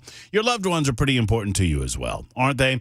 What if I told you that you and a loved one could go to Kraft Body Scan, sign up? You don't have to have a referral. You don't have to go to a doctor first. You just contact Kraft Body Scan, and I'm going to give you a couple of points of contact in just a moment. And they will schedule a heart and lung scan for you and a loved one for $149. This was such a popular opportunity, they've extended the offer into the month of April, which is nice. A heart and lung scan is so important. I mean, obviously, you want to make sure the heart's going well. I was concerned because I smoked. For about 17 years, I was a smoker, and I've since been quit for about 17 years now. And I was concerned that I had some residual issues with my lungs. I got the all clear. Thank you to Kraft Body Scan. I got a full body scan myself. Now, this value is over $1,300 each, and it can be yours for $149 by contacting Kraft. Spell it with a C, craftbodyscan.com, craftbodyscan.com, or give them a call. 615-436-1000. Tell them Matt Murphy sent you. 615-436-1000.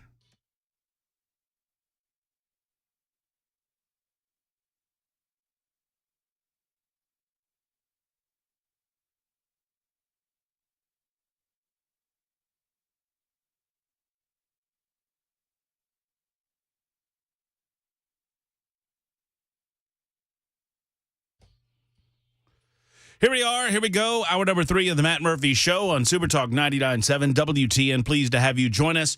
Whatever time you're able to give us, we're certainly appreciative. Jump in here, particularly on the Members Nutrition Super Text line, and throw some questions our way that you would like to ask of the governor of the state of Tennessee. Governor Bill Lee will be joining us in a few minutes. Once he makes his way over to his telephone. We thought for a brief moment that we would have him in studio. I was working on that. I wanted to make that happen, but we were unable to accomplish that task. But we did schedule him some time ago for today, and I appreciate him spending a little bit of this April 1st with us, describing what he believes success and what successes have been in the General Assembly this session, what he looks forward to over the course of the rest of the session and leading to the rest of the year. We will discuss that with him coming up in just a few moments. Once again, you can get in your questions, your comments, 615-737-9986. I have it under the best of authority that he bailed out coming by because he knew I was going to ask about his relationship with Lee Marvin. Mm-hmm. I thought you were planning on asking whether or not he had some form of like familial relations, right? Right. His cousin or whatever. I get you that. I will ask him about the Tyson Foods situation, because obviously Tyson Foods has posted out here in the state of Tennessee, and there was a report that they were laying off 1,200 workers after closing its factory in Perry, Iowa, only later to announce 52,000 jobs for migrants. And one would presume that would be illegal migrants. Tyson Foods has pushed back on that idea, but we have a number of Tyson Foods here in the state of Tennessee, so I'll ask him about that, amongst other things. In the meantime, gun violence turned yesterday, Easter Sunday, deadly in Nashville. One person killed and another injured, several others injured, after a shooting at a Salemtown restaurant. Obviously, what should have been a peaceful afternoon was breached as two men got into an argument that led one of them being dead and the other a wanted suspect in the fatal shooting, according to Metro Nashville Police yesterday. 7 other people sustained injuries, either from gunfire or from the ensuing chaos that followed the gunplay on Garfield Street at a Sunday brunch spot called Roasted. The shooting occurred roughly at around 3 o'clock in the afternoon. The gunman, who has now been identified, the gunman left the scene and eventually ditched his Mercedes-Benz away from the scene. And I'll give you the identity. Hold on, I'm pulling it up right now. Should have had it up already. I'll give you the identity of this individual. There's a manhunt on the way. They've recovered the vehicle of the suspected gunman in the Easter shooting brunch in Salemtown. This individual, one wonders how in the hell he ended up on the streets to begin with, but he was. His name is Anton Rucker, 46 years of age. Authorities said the shooter, according to Metro Nashville Police, opened fire just after 3 o'clock in the afternoon yesterday afternoon. After the shooting, Rucker and an unidentified female left the scene in a Mercedes GLS 450. The Mercedes was then located overnight at 26th Avenue North and Jefferson Street. Rucker, who reportedly has aggravated assault convictions in Nashville, was arrested on felony drug charges in Murfreesboro this past October, faced assault and gun charges last August, is now wanted for homicide, and it begs the question, why in the hell was this person on the streets, considering the amount of violent crimes he was accused of committing? The shooting happened several minutes after Rucker arrived at the restaurant, according to officials. He and another man allegedly got into an argument that, quote, significantly escalated within moments. In other words, this human being doesn't know how to act in polite society. According to the Metro Nashville Police, 33-year-old Alan Beecham was shot and killed, and 5 other gunshot victims ended up with non-critical injuries. A total of 8 people, including Beecham, were brought to at least 3 different hospitals following the shooting. Here's what I want to know, what Freddie O'Connell is planning on doing about this, what the Metro Nashville Police are planning on doing about this. Now, I understand that any large city is going to have its fair share of violent crime. I'm not a Pollyanna. But these are communities that are promoting themselves as safe. These are communities that are promoting themselves as family friendly. Move on in. Bring your kids. Look, there are consequences to this type of stuff. Not only will you see a decrease in the amount of people willing to move into some of these areas in downtown Nashville, you'll see an unwillingness on the part of tourists to come to downtown Nashville. And when that starts happening, we got trouble right here in River City.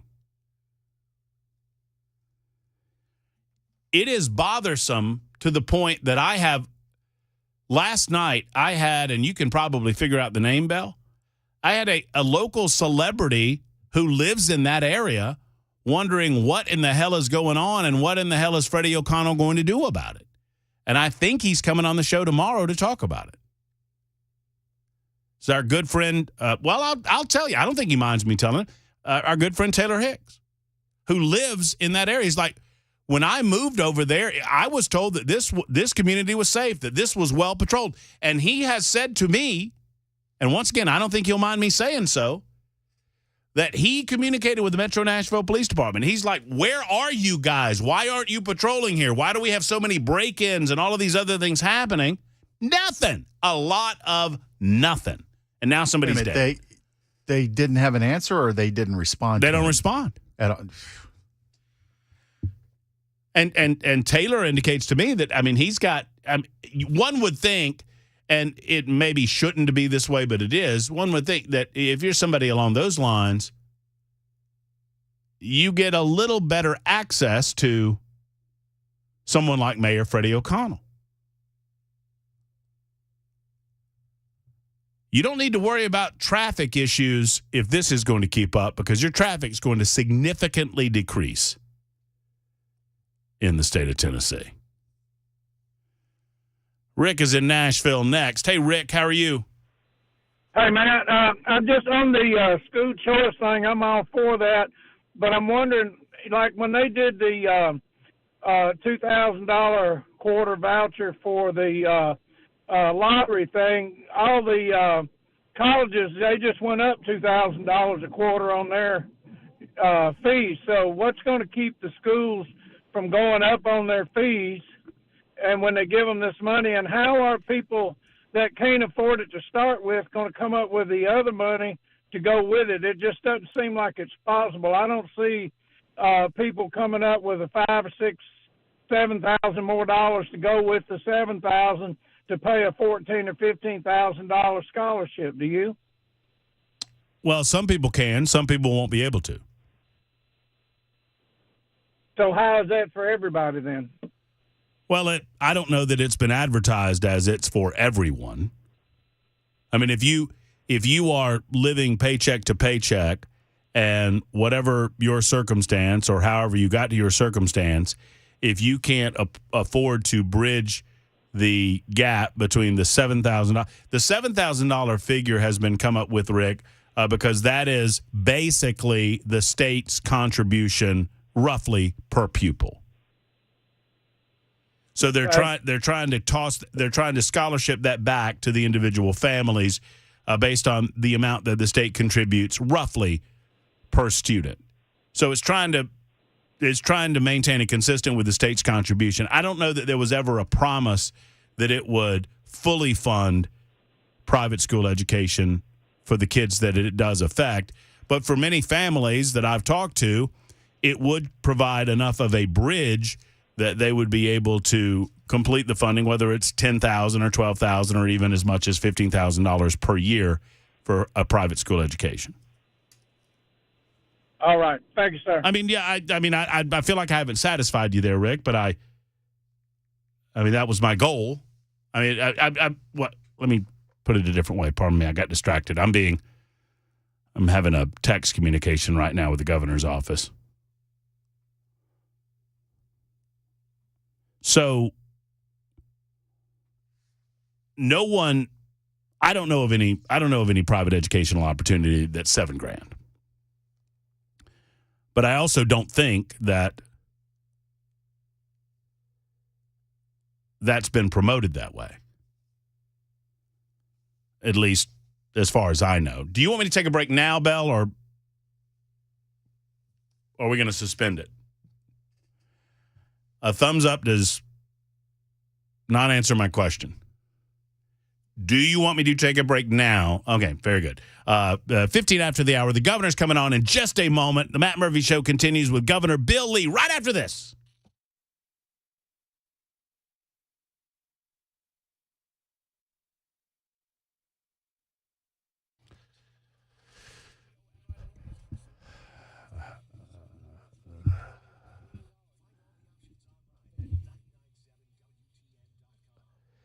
Hey, friends, Matt Murphy, the Glock store is located on Elm Hill Pike, or rather on Airlane Drive, just off of Elm Hill Pike. Anywhere within the sound of my voice, you're well on your way to the incredible Glock store. And, friends, it is incredible.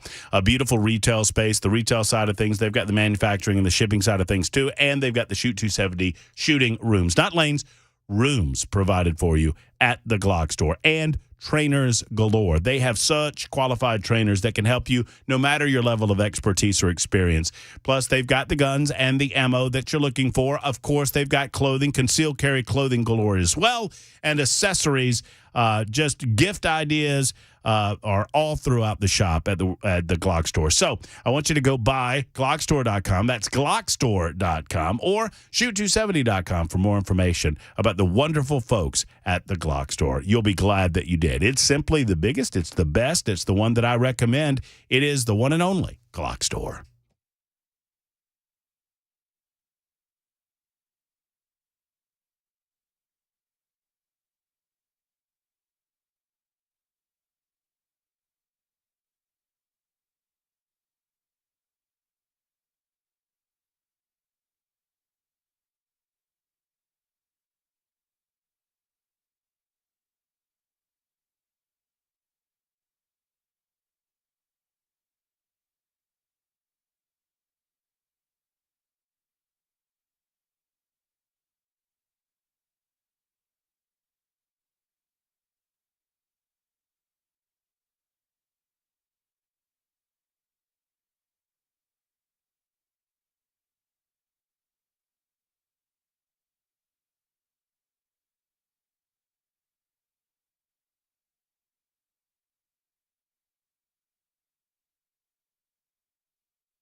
Super Talk 99.7 WTN. It is 2:19. Matt Murphy and you, thank you for being with us on this Monday edition. I hope you had a wonderful Easter holiday. We are pleased to be joined by the governor of the great state of Tennessee. It is Governor Bill Lee joining us on the Murphy Show hotline this afternoon. Governor, I hope you and your family had a wonderful, restful, and happy Easter, sir. Good afternoon. How you doing, Matt? It was a blessed weekend for me. I was glad to be with my family. It was a great weekend. Thank you for asking. Well, obviously, we think of you and we think of your wife, and it goes without question that our thoughts and prayers continue to go out to the family, and hopefully everything is going well in that regard. And obviously, we're very curious your thoughts about some of the actions happening in the General Assembly. Some things have gotten to your desk, others await approval by the Senate and the House of Representatives, not the least of which is a signature item that you've talked about quite a bit over the last several months, and that is the Education Scholarship Fund that we've much discussed here. Let me start here, Governor. What do you envision the final version of this looking like, and how do you describe it to people who are looking to try to figure out exactly what we're talking about with regard to the scholarship fund? Yeah. You mentioned that, and I've been talking about this for several months. In my first State of the State address over 5 years ago, I said that Tennessee ought to have school choice, that every parent should have the option for their kid. And as you know, we passed education savings accounts that year, very limited, Shelby and Davidson County. We've expanded that to Hamilton. So we do have a limited form of this school choice. We were one of the first states to really pull that forward. So I've been talking about this for 5 years because I fundamentally believe this is a conservative issue of our time, and it has become very prevalent in the last year or two, in particular after COVID. So yes, we've been talking about it again now the last few months with education, with our Education Freedom Scholarship Act. What I hope for and what my vision is what I've had for 5 years, which is that parents should decide where their children go to school and what their children learn, not the government. And that people should have the ability to take their taxpayer dollars that they have, it's their dollars, they have put them into the state, and use them for the education of their child however they want to.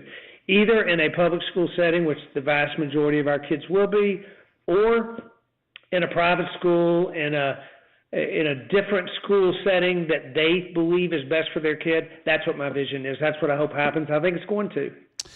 You know, anytime you come up with big ideas, you can expect that there's going to be some level of criticism, and criticism from both the political right and the political left in this regard. I'm curious if you've heard any of that, and particularly to the concerns of conservatives who truly believe that this in some way will allow the government to encroach on private education, that somewhere down the road it will give the government the ability to overly restrict private schools.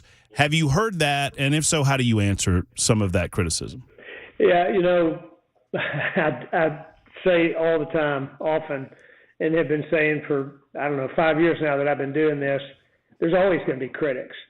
There are lots of folks who just enjoy criticizing, right? But actually what I think this situation brings up most of all is a fear of the unknown and a fear of changing the status quo. People don't like change.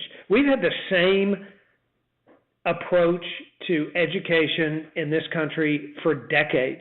We've had the same schools, the same approach, more money, more focus on, but structurally things have really not changed. There's been no challenge to the status quo in decades, and our outcomes have gone downhill for decades.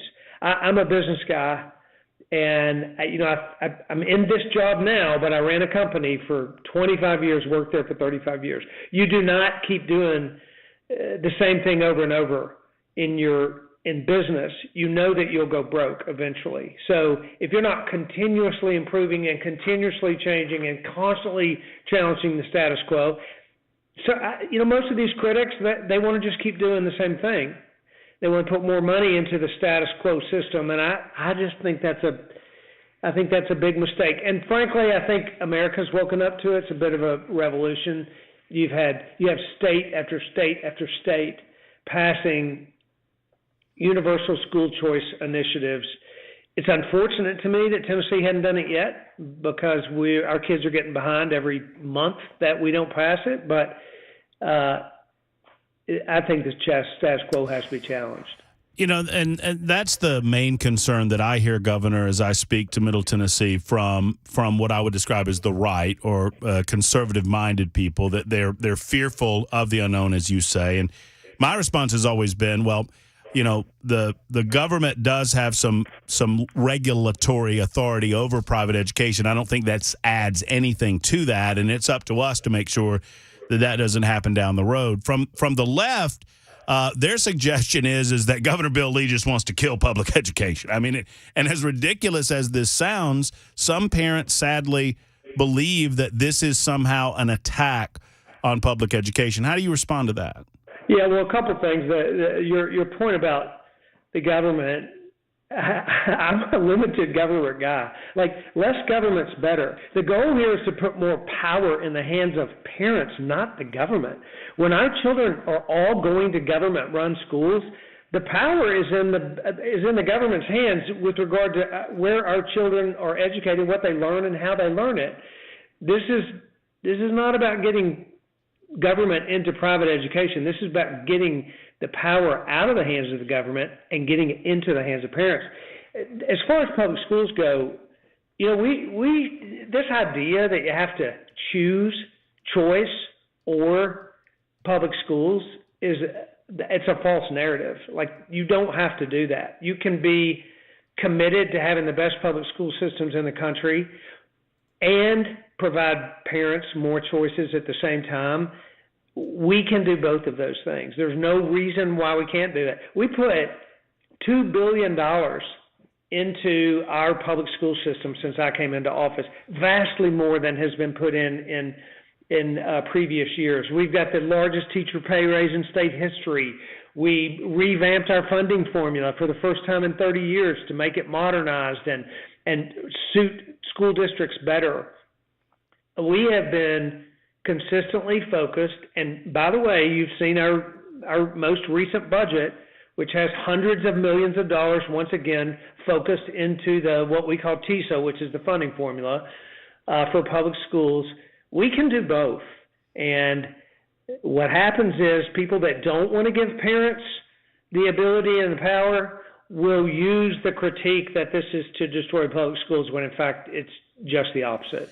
Governor Bill Lee joining us on the Matt Murphy Show on Super Talk 99.7 WTN. Final thought on the scholarship bill, and this is more of a political question. We've talked about the concept of the bill, your impetus behind promoting it. It is in both bodies, and I know that because I speak to the Senate and the House, two very different versions, and a fear that there might be an impasse. The House, it seems to be more of a part of a comprehensive education reform package. The Senate, more of a streamlined, let's just deal with the scholarship fund and we can deal with the rest at a later time. How confident are you that these two things are going to be married, and how involved are you, or are you willing to get in that process? Well, number one, I'm confident that the Senate and the House both want to give expanded choice to parents. And because of that, I'm confident that they'll find a way forward, you know, kind of like they generally do on issues where the bills are a little different on the House side than the Senate side. That's not unusual. It happens all the time, and there's negotiation, and there's willingness to come together and talk about that. That's exactly what's happening now.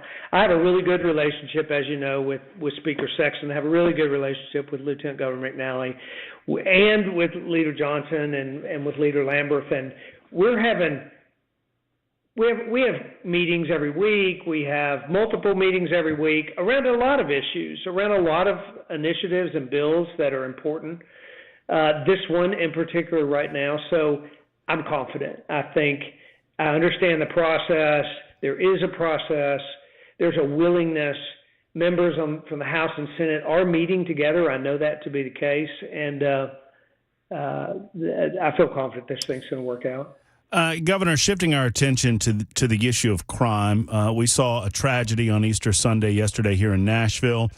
Sadly, a shooting happening at a local business, a brunch location yesterday afternoon, leading to the death of an individual. That person, the assailant, the suspect, is still on the run.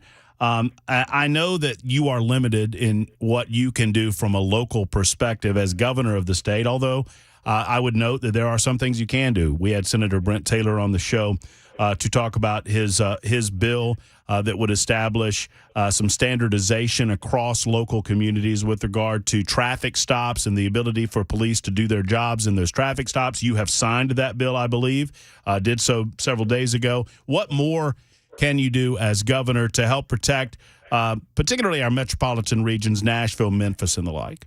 Yeah, there are things we can do, and I was at a law enforcement training academy graduation just last week, congratulating the 100 or so new cadets that are going to be police officers, sheriff's department, sheriff's deputies, and I mean, number one, we've got to keep supporting law enforcement. That's the number one thing. I'm a guy who goes to these graduations and speaks to these men and women because they need to know that we are behind them. We've given significant pay increases to the state police, the highway patrol that are under my jurisdiction or that under my authority, but we've increased their pay. We have created an environment of training that we believe is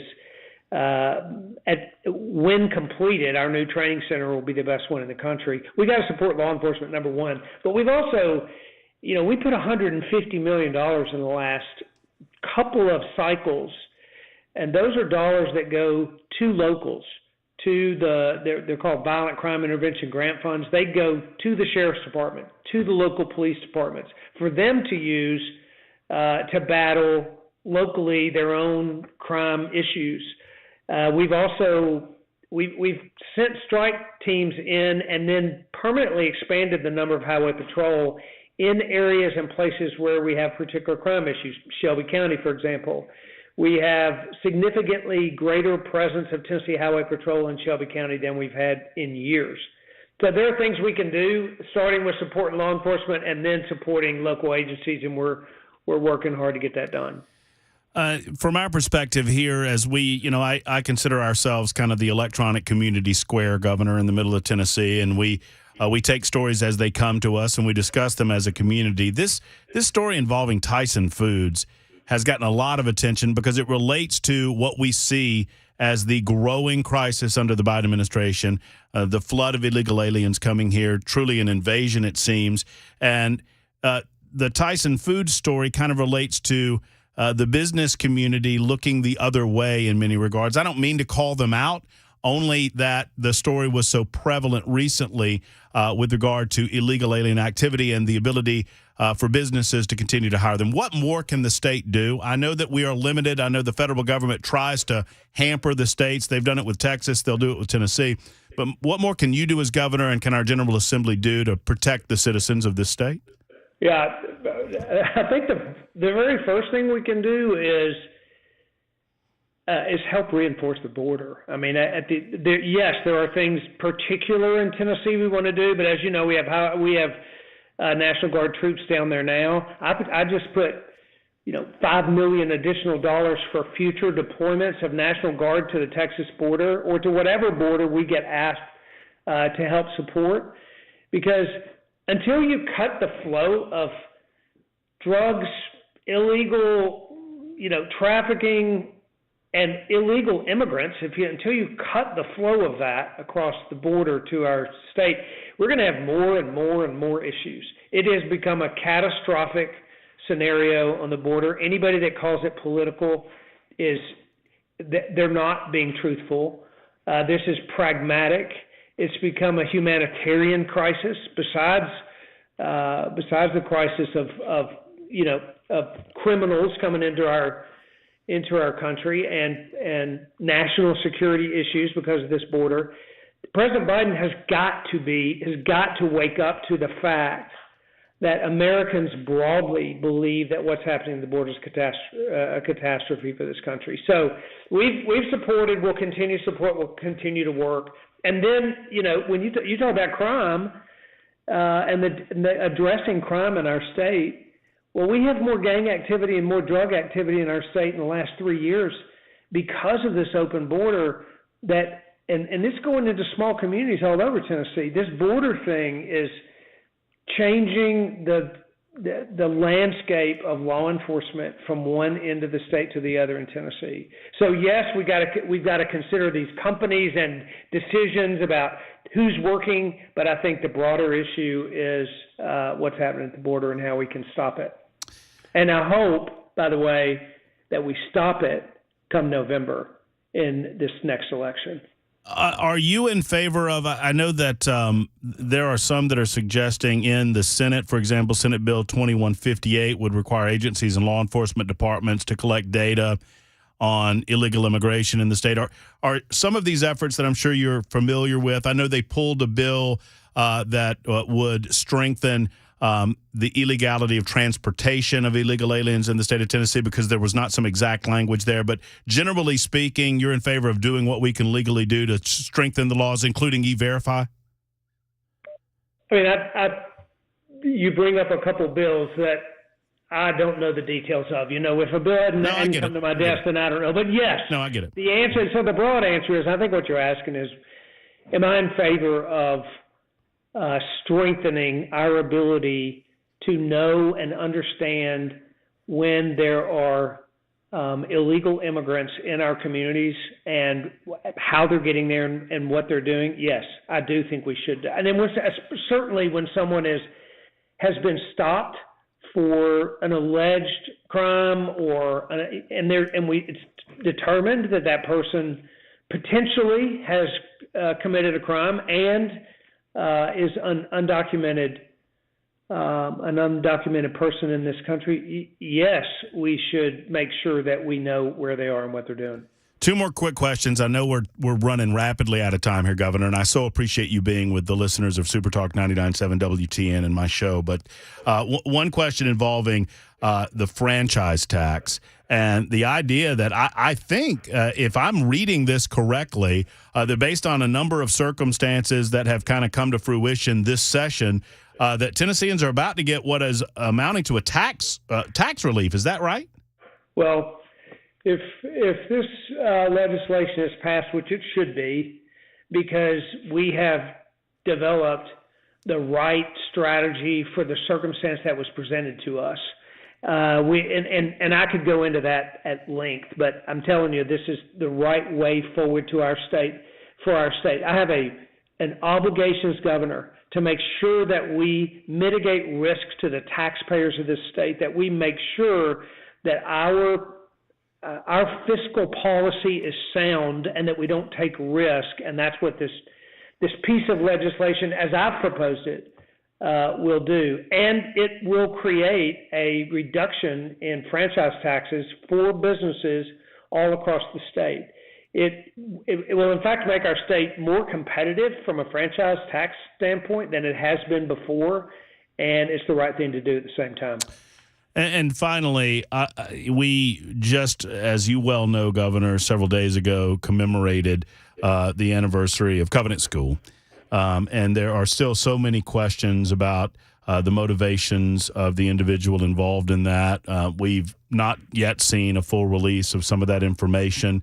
As best you can you tell us where you are on the public's right to know on that issue? And there are some on the left particularly that have suggested that we've not done what we can as a state to, A, protect the rights of the citizens of the state of Tennessee, but also to do everything that is possible to protect our children. I wanted you an opportunity to speak on that. Yeah, I mean, it's still heartbreaking, isn't it? It is. Just thinking about, and I met with, just in the last couple of weeks, with the mother of one of the children, and certainly we're personal friends with one of the teachers, of the substitute teacher that was killed. So it has all been very brought back to us, and it's a painful and difficult situation. I believe that there should be greater clarity around what happened. And that's, what that looks like, I don't know, but there ought to be greater clarity. And the challenge, of course, is that we do have separate branches of government. It is in the courts. There is a limit as to what can be called for while it sits in a court, and I understand those limits. So, but and it's up to the courts to decide, and we wait on their decision. But I believe that there ought to be more clarity about the whole situation this far, especially this far out. Governor, thank you for your time. I overextended my welcome by about 4 minutes, and you were very gracious to allow me to do so. But we'll have you on anytime. I know yours is very valuable, and we appreciate you spending a little bit of it with us. You're good, man, Matt. Thank you, sir. Be on anytime. All right, take care. There's Governor Bill Lee joining us for a good 20 minutes or so on the Matt Murphy Show on Super Talk. It's 2:39. Back in a moment.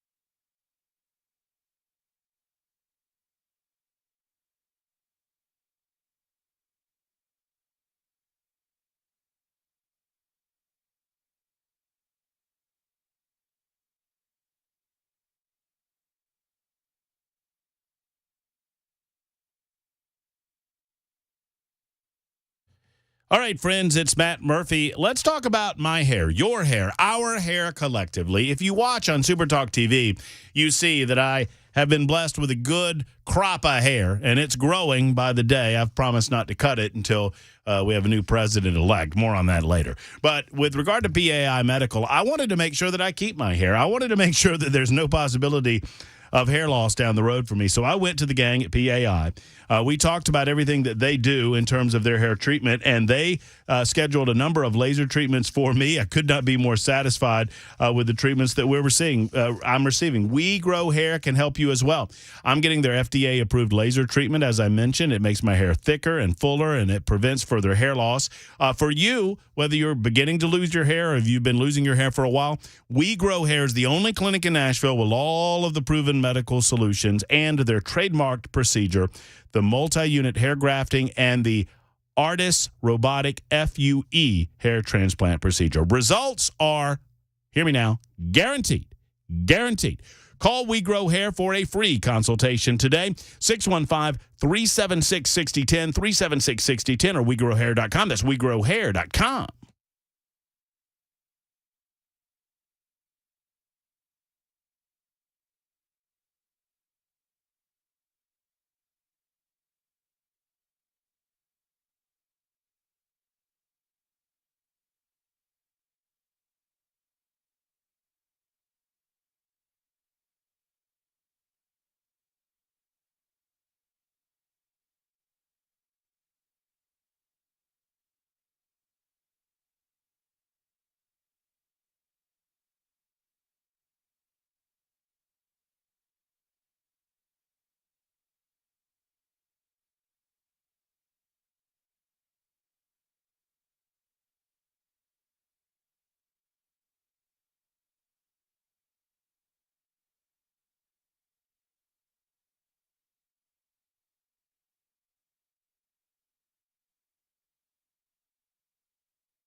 Defend Systems is the one and only shop that I would recommend when it comes to safety protocols at your place of business. And I want to talk to you about it. Brink Fiddler's been on the show many times. Brink Fiddler knows what he's doing when it comes to safety consultation, security consultation, in and around your place of business, your school, your church, or really anywhere that people gather. Defend Systems is an active shooter and physical consultation firm for a dangerously developing world based right here in Middle Tennessee. They do active shooter response, workplace violence, site surveys, security improvement consultation, all of it customized to your facility. It's time to get trained. Hope is simply not a plan, not in this dangerous world. Call 615-236-6484, 236-6484. Reach out today or go to defensesystems.com. That's defensesystems.com.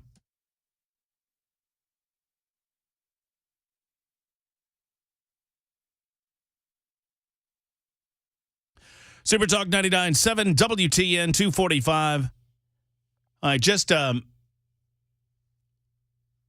we're back on track now. Is that right? So I got the break at 250. Is that what we're talking about? I just want to make sure that I understand what I'm doing. The next thing we do is break before we go to Brian Wilson. Go to Brian Wilson in the drive. And a lot of folks are displeased with my interview with the governor, which comes with the territory. That's just fine. Express your displeasure at 615-737-9986. For example, look, here's the deal. Asked and answered. I understand that many of you are frustrated with his answer on the Tyson Foods front.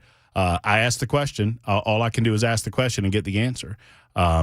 Several of you feel like the governor was being evasive with regard to what more the state of Tennessee could do regarding illegal alien activity. I asked him about several specific pieces of legislation, which he said he's got to see those specific pieces of legislation on his desk before he can tell you if he's going to support them or not. So there you go. Your thoughts on the conversation. Ivan is next up in the borough. Hey, Ivan, how are you? Hey, man, how you doing? I'm good, man. So I listen to you all the time. I mean, this is my day. I listen to talk radio. But I'm actually really irritated. I'm an immigrant.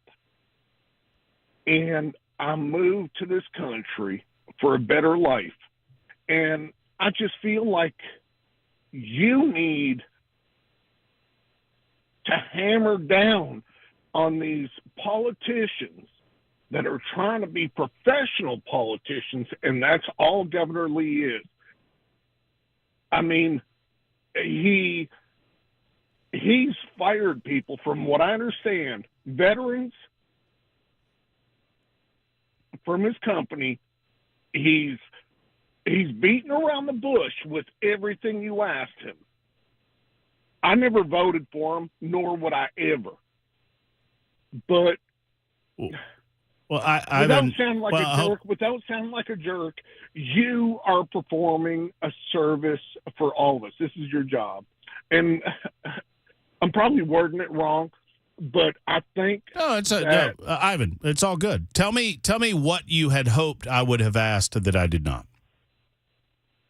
Well, you asked, but you got to hammer down on these professional politicians. Okay. You got to hammer down. I mean, if he's not giving you an answer about Tyson Foods, I mean, but Ivan, and I'm not. I appreciate the commentary and I appreciate the constructive criticism, but at the same time, I thought we got our answer. I thought that he did not wish to talk about Tyson Foods. Isn't that an answer? He's governor. He's governor. He. Well, I mean, here's the reality, Ivan. If we never want to talk to the governor again, I can yell and scream at him. Is that what you want? Well, hell, I don't think he's worth talking to if he's not going to give you answers. I mean, you've already said you've not voted for him. Do you vote for Democrats? Hell no. Well, I'm just asking. I just don't know. I don't know, man. No, okay. Here, let me tell you. So I moved from a communist country, the former Yugoslavia, and my parents fled communism. We moved to Canada. I moved to the U.S. in 2002, and because I fled socialism. All these Americans need to take the time to educate themselves. Socialism, borderline communism, is creeping into this damn country, and no one cares. I care. I care. I mean, I care in as much as it's the reason that I have the governor on, whether you like him or not. All I can control are the questions that I ask in the very limited amount of time that we have. If that, seems like a cop-out to you, Ivan, then so be it. That's all I can do. I promise you. I try to do my due diligence. I try to ask the questions that I believe are top of mind for the most of the listening audience. 0575, you hammer down on Todd Warner. Todd Warner lied to me. I'm going to hammer down on people that are being dishonest. I don't hammer down on people that give me their opinion and answer the question asked in their own way. You get to ask the questions that you want to ask in my job. You don't get to demand the answers that you want to have. So there it is. But, I'm perfectly willing never to have the governor back on again if that's what you folks want. If you never want to hear from him, that's fine too. Something tells me that there are some that would never be satisfied with anything that the governor has to say about any of this. I'm satisfied with the answers that he gave in as much as he gave them.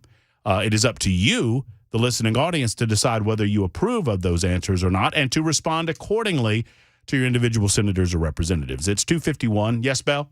I just don't think we should have him on again after he signed that bill barring emotional support animals from restaurants and stuff, because now I can't take spicy in, and I think he deserves to be punished for it. 5814 says, this is why they all come on your show only. You're their puppet. That's me, Mr. Puppet. Wasn't he on Brian's show last? He was, about 2 weeks ago. Maybe Brian's his puppet, too. That's a big puppet. We'll talk to Brian the Puppet next on Super Talk.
Super Talk 99.7 WTN winding down our portion of the day, handing off to Brian Wilson in mere moments. There is a breaking news story out of Atlanta that I've been watching as we were having our conversation with Governor Bill Lee. One of my monitors here indicates that an SUV rammed a gate at the FBI office in Atlanta, Georgia. I am most certain that either through the newsroom and Mac Morey or from Brian Wilson himself that we'll have updates on that story all afternoon long. Hey, Brian, how are you?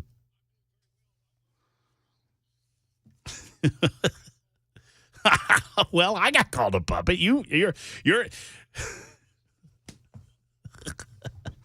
too big. You're one of those big.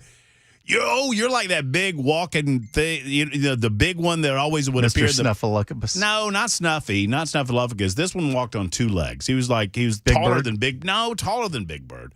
Anyway, well, I'll take it under advisement, Mr. Wilson. Muppet, puppet, one way or the other. I hope you had a good Easter. I hope you're having a good Monday. Oh, yeah. That's nice.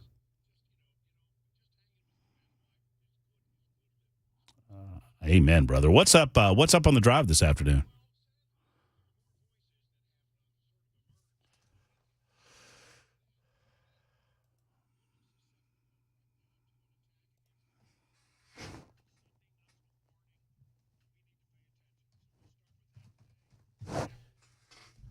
Yes, sir. There's Mr. Brian Wilson. He's got 4 full hours of entertainment, news, and information coming up on Super Talk 99.7 WTN, and it's all coming up right after Mac Morey's Newscast, which is coming up right now on Super Talk. We'll be back tomorrow, bright and early at high noon. Until then, so long.